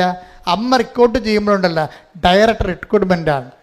അതുകൊണ്ടാണ് ഇവളോട് ഞാൻ പറയണത്, നീ പോകുമോ, നീ ജയിക്കുമോ ഇല്ലയോ എന്ന് എനിക്കറിയത്തില്ല, പക്ഷെ നീ യൂറോപ്പിൽ പോയിരിക്കും. അപ്പോൾ അത് സെറ്റായി കഴിഞ്ഞപ്പോൾ അവൾ ചിന്തിച്ച് മാതാവിൻ്റെ അടുത്ത് വന്ന് അവൾ പറഞ്ഞു, അമ്മേ ഞാൻ 5 ലക്ഷം കൊടുത്തല്ലോ, എനിക്ക് വേണ്ടി ചില പ്രോസസ്സിങ്ങിന് വേണ്ടി 2.5 ലക്ഷം ചിലവായി കാണും. അപ്പോൾ 2.5 ലക്ഷത്തിൽ നിന്ന് 1 ലക്ഷം എനിക്ക് തിരിച്ചു തന്നാൽ എനിക്ക് കുറച്ച് പർച്ചേസ് നടത്താൻ പറ്റുമല്ലോ. നമുക്ക് മനസ്സിൽ വരുന്ന കാര്യം വന്നതുപോലെ അങ്ങ് പറയണം. അവളോട് ഉടനെ പഴയ ഏജൻസി 5 ലക്ഷം മേടിച്ച ഏജൻസിയോട് പറയും, എനിക്കിങ്ങനെ അവിടുന്ന് ഫ്രീ വിസ തന്നു, ഞാൻ പോവുകയാണ്, എനിക്ക് എൻ്റെ പൈസ അത്രയും ചിലവായില്ലെങ്കിൽ 1 ലക്ഷം രൂപ എനിക്ക് തരാമെന്ന് ചോദിക്കും, തിരിച്ചു തരാമെന്ന് ചോദിക്കും. 5 ലക്ഷം രൂപ ചിലവായില്ലെങ്കിൽ 1 ലക്ഷം രൂപ എനിക്ക് തിരിച്ചു തരാൻ പറ്റുമെന്ന് ചോദിച്ചപ്പോൾ അയാൾ എന്ത് പറയുന്നറിയാമോ? മാഡം ഇതിനകത്ത് പ്രശ്നങ്ങളൊന്നുമില്ല, എനിക്ക് 1.5 ലക്ഷം രൂപയെ പ്രോസസ്സിങ് ആയിട്ടുള്ളൂ, ബാക്കി 3.5 ലക്ഷം രൂപ എൻ്റെ കയ്യിലുണ്ട്, അത് നിങ്ങൾക്ക് തിരിച്ചു തരാമെന്ന് പറയും. അത് മദർ ഇടപെട്ടുമ്പോൾ വിഷയമെല്ലാം മാറും. ചിലർ വരുമ്പോൾ ചരിത്രം വഴിവാങ്ങും. മദർ ഇടപെടുമ്പോൾ മൊത്തം വിഷയങ്ങൾ മാറുകയാണ്. അതുകൊണ്ടാണ് ഞാൻ നിങ്ങളോട് പറഞ്ഞത്, നിങ്ങളിങ്ങനെ ചതഞ്ഞും നനഞ്ഞ് ഉണങ്ങി നിൽക്കരുത്. നിങ്ങൾ കൃത്യമായിട്ട് ഉടമ്പടി ഒരു ജീവിത രീതിയായിട്ട് എടുത്തിട്ട് ദൈവത്തിനൊന്ന് ബോധ്യപ്പെടുത്തണം. എന്താ കാര്യം? ഞാൻ സത്യസന്ധമായിട്ടാണ് ഉടമ്പടി ജീവിക്കണത്. ഈ 90 ദിവസത്തേക്ക് വേണ്ടിയുള്ള അഭ്യാസമൊന്നുമല്ല, എൻ്റെ ജീവിതകാലം മുഴുവൻ ഞാൻ ഇങ്ങനെ ജീവിക്കാൻ ആഗ്രഹിക്കുന്നുവെന്ന് പറഞ്ഞാൽ അന്ന് മുതൽ ഈ വിഷയം ക്ലിയർ ആകും. എന്താ കാര്യം എന്ന് വെച്ച് കഴിഞ്ഞാൽ ഇത് ഒരു ജീവിത രീതിയാണ്. ഇത് അങ്ങനെ ജീവിത രീതിക്ക് വെല്ലുവിളിയുള്ളവരെ സംബന്ധിച്ചിടത്തോളം അവരുടെ കാര്യം. പക്ഷേ പറ്റുന്നവരെല്ലാവരും, കാര്യം ഇതിനേക്കാൾ മെച്ചമായ ഒരു ക്രിസ്ത്യൻ ലൈഫ് സാധാരണ മനുഷ്യൻ സാധ്യമാണെന്ന് ചോദിച്ചു കഴിഞ്ഞാൽ എനിക്ക് ഇന്ന് വരെ പരിചയമില്ലെന്ന് മാത്രമേ എനിക്ക് ഉത്തരവായിട്ട് പറയാൻ പറ്റത്തുള്ളൂ. എന്താ കാര്യം? ഇത് അത്ര കണ്ട് മഹത്തരമായ ശ്രേഷ്ഠമായ ജീവിതമാണ്. ഇത് നിന്നെ ദൈവം തന്നെ ഈ വിളിയിലോട്ട് നിന്നെ വിളിച്ചിരിക്കുകയാണ്. ദൈവം തന്നെ നിന്നെ വിളിച്ചിരിക്കുകയാണ്. കാര്യം എന്താണ്? നീ ഇതിനുള്ള സാധ്യതയുള്ള ജന്മമായിട്ട് ദൈവത്തിന് തോന്നിയിട്ടുണ്ട്. അതുകൊണ്ട് ദൈവത്തിന് നിന്നെ അർപ്പിച്ച വിശ്വാസം നീ കളങ്കപ്പെടുത്താതെ നീ പറ്റുന്നത്രയും ദൈവത്തോട് ഒപ്പിച്ച് സുവിശേഷ സാക്ഷിയായി ജീവിക്കാൻ വേണ്ടി ഇടിമുഴക്കം പോലെ സ്തുതിക്കട്ടെ. Hallelujah, hallelujah, hallelujah, hallelujah, hallelujah. രോഗസൗഖ്യ പ്രാർത്ഥനയുടെ സമയമാണ്. എൻ്റെ മക്കളെ, കർത്താവ് നമ്മോട് വളരെ സുന്ദരമായിട്ടും ഹൃദ്യമായിട്ടും നിങ്ങളെ ആവേശഭരിതരായിക്കൊണ്ടാണ് കർത്താവിൻ്റെ ആത്മാഭിഷേകത്തിലെ ഈശോ നമുക്ക് വചനങ്ങൾ നൽകിയത്. നിങ്ങൾ കഷ്ടപ്പെട്ട് വിഷമിച്ച് വേദനിച്ച് കർത്താവിൻ്റെ ദിവസം ഇവിടെ എത്തിയത് ദൈവമാണ് നിങ്ങളെ കൊണ്ടുവന്നതെന്നും ബോധ്യമുണ്ടാകണം. ഈ മാതാവിൻ്റെ മണ്ണിൽ ചവിട്ടിയിട്ടുണ്ടെങ്കിൽ നിങ്ങൾ ദൈവമാണ് ചവിട്ടിച്ചിരിക്കണമെന്ന് ബോധ്യം ഉണ്ടാകണം. അതുകൊണ്ട് തന്നെ നിങ്ങളുടെ ജീവിതത്തിലേക്ക് ദൈവം നിങ്ങളെ ഏറ്റെടുത്തിരിക്കുന്നു. ശ്രുതിക്കട്ടെ. Hallelujah, hallelujah, hallelujah, hallelujah. യേശുവേ നന്ദി, യേശുവേ ആരാധന, മഹത്വം, മഹത്വം, ആരാധന, ആരാധന. ഹല്ലേലൂയ, ഹല്ലേലൂയ, യേശുവേ ആരാധന, ഹല്ലേലൂയ, ഹല്ലേലൂയ, മഹത്വം, മഹത്വം, ആരാധന, ആരാധന, ഹല്ലേലൂയ. പരിശുദ്ധ പരമദിവ്യകാരുണ്യത്തിന് നേരവും ആരാധനയും സ്തുതിയും പുകഴ്ചയും ഉണ്ടായിരിക്കട്ടെ. എൻ്റെ പെൺമക്കളെ, അച്ഛൻ പ്രാർത്ഥിക്കാൻ പോകുന്ന വിഷയങ്ങൾ പറയാം. അപ്പോൾ നിങ്ങൾ അതനുസരിച്ച് സ്തുതിച്ചുകൊണ്ടേയിരിക്കണം. കർത്താവിൻ്റെ കൃപ നിങ്ങളിലേക്ക് ആവശ്യിക്കപ്പെടുകയും നിങ്ങൾക്ക് ഈ വിഷയത്തിൽ സാക്ഷ്യം പറയാൻ സാധിക്കുകയും ചെയ്യും. മനുഷ്യൻ്റെ കണ്ണുനീരിന് പരിഹാരം ഉണ്ടാക്കാൻ വേണ്ടിയാണ് ദൈവം ഈ കുഞ്ഞു സ്ഥാപനം സൃഷ്ടിച്ചിരിക്കുന്നത്.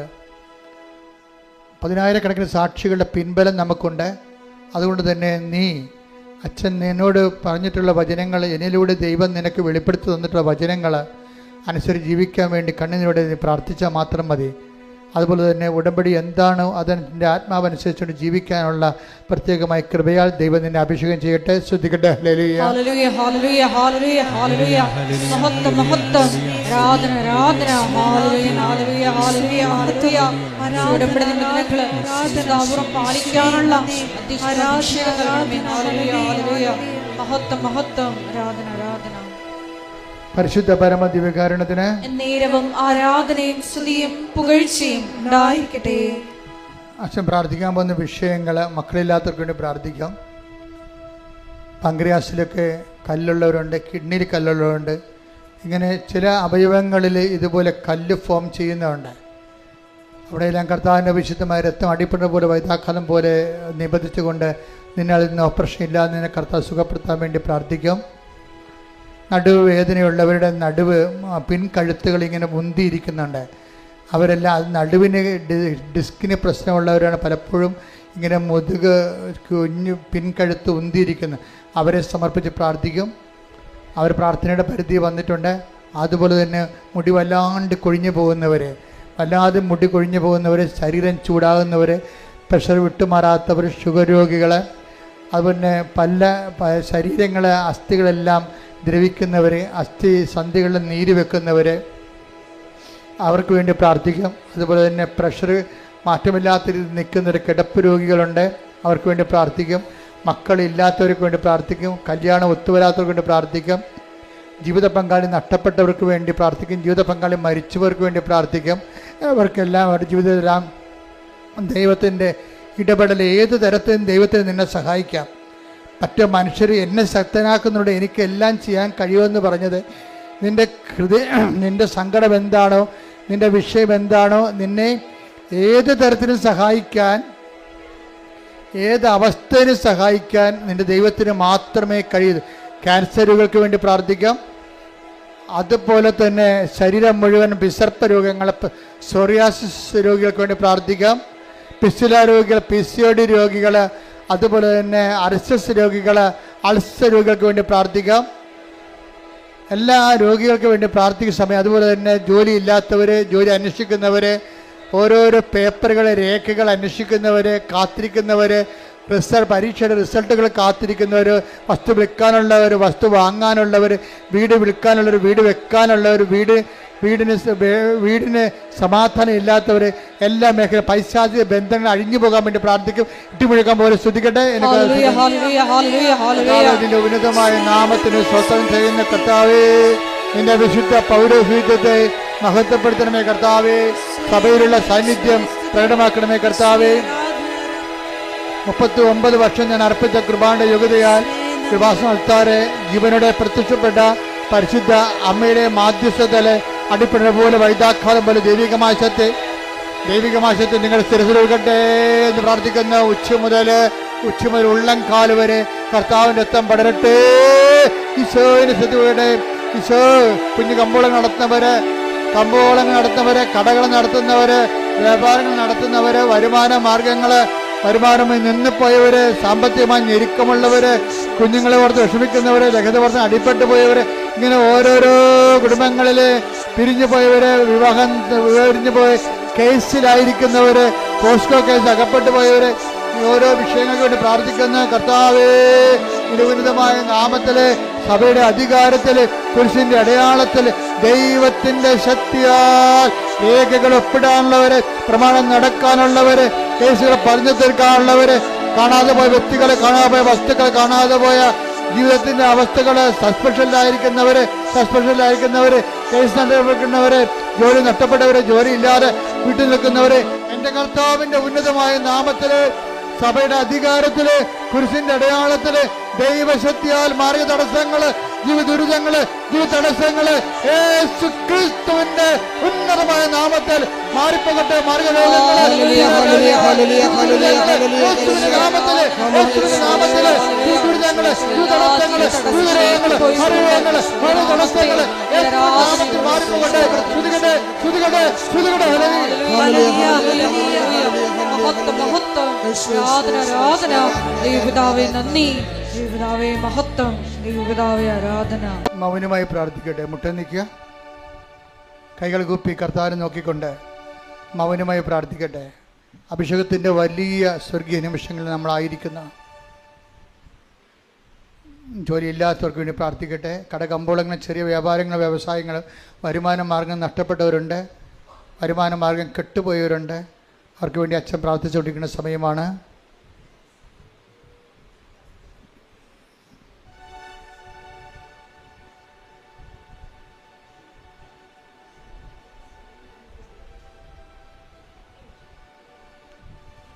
കാതിൽ നിന്ന് കൊടുകൂടെ പഴുപ്പ് ഇടത് കാതിൽ നിന്ന് പതിപ്പ് ചാടുന്നവരെ കാണുന്നുണ്ട്. കർത്താവരെ സുഖപ്പെടുന്നവരുടെ കർത്താവിന് സന്ദേശമുണ്ട്. ശ്രുതിക്കട്ടെ. Hallelujah, hallelujah, hallelujah, hallelujah. രോഗസൗഖ്യ സന്ദേശത്തിന് നന്ദി പറയുന്നു. ഹല്ലേലൂയ. ഓപ്പറേഷൻ ചെയ്തതാണ്, ഓപ്പറേഷൻ കഴിഞ്ഞതാണ്, എങ്കിലും അവിടെ പഴുപ്പൊന്നുമില്ല, പക്ഷേ വേദന ഉണ്ട്. അത് വിട്ടുമാറാത്ത രീതിയിൽ വേദന, റീ ഓപ്പറേഷൻ വേണമെന്നുള്ള രീതിയിലേക്കാണ് കാര്യങ്ങൾ പോകുന്നത്. കർത്താവ് വ്യക്തിയെ സ്പർശിക്കുന്നുണ്ട്. ശ്രുതിക്കട്ടെ.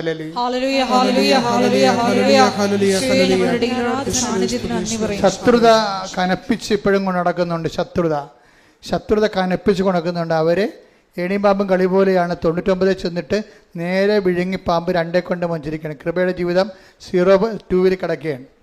അതുകൊണ്ട് തന്നെ ജീവിതം മാറാതെ ഒരു മാർഗവുമില്ല. ക്ഷമയുടെയും ദയയുടെയും നന്മയുടെയും വിശ്വസ്തയുടെയും ആത്മസംയമനത്തിൻ്റെയും സർവ്വപരി സുവിശേഷത്തിൻ്റെ ശക്തമായ വരങ്ങളാൽ അഭിഷേകം ചെയ്യാൻ വേണ്ടി ഇടിമുഴക്കം പരിശോധിക്കട്ടെ.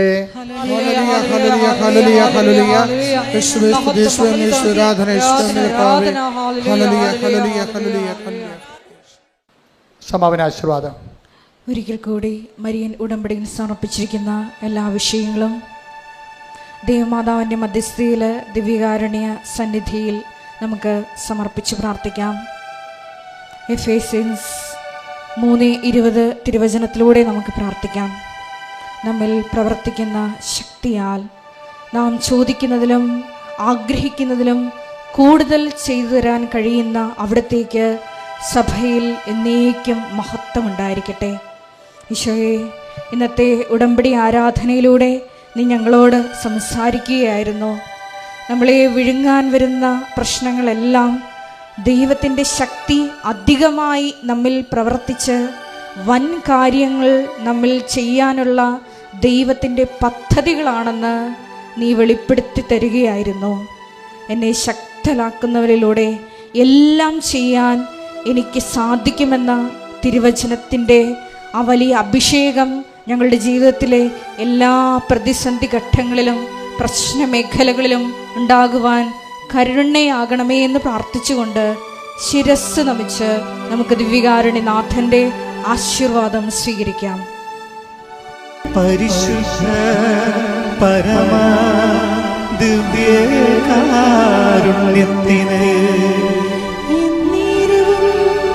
ആരാധനയും സ്തുതിയും പുകഴ്ചയും ഉണ്ടായിരിക്കട്ടെ.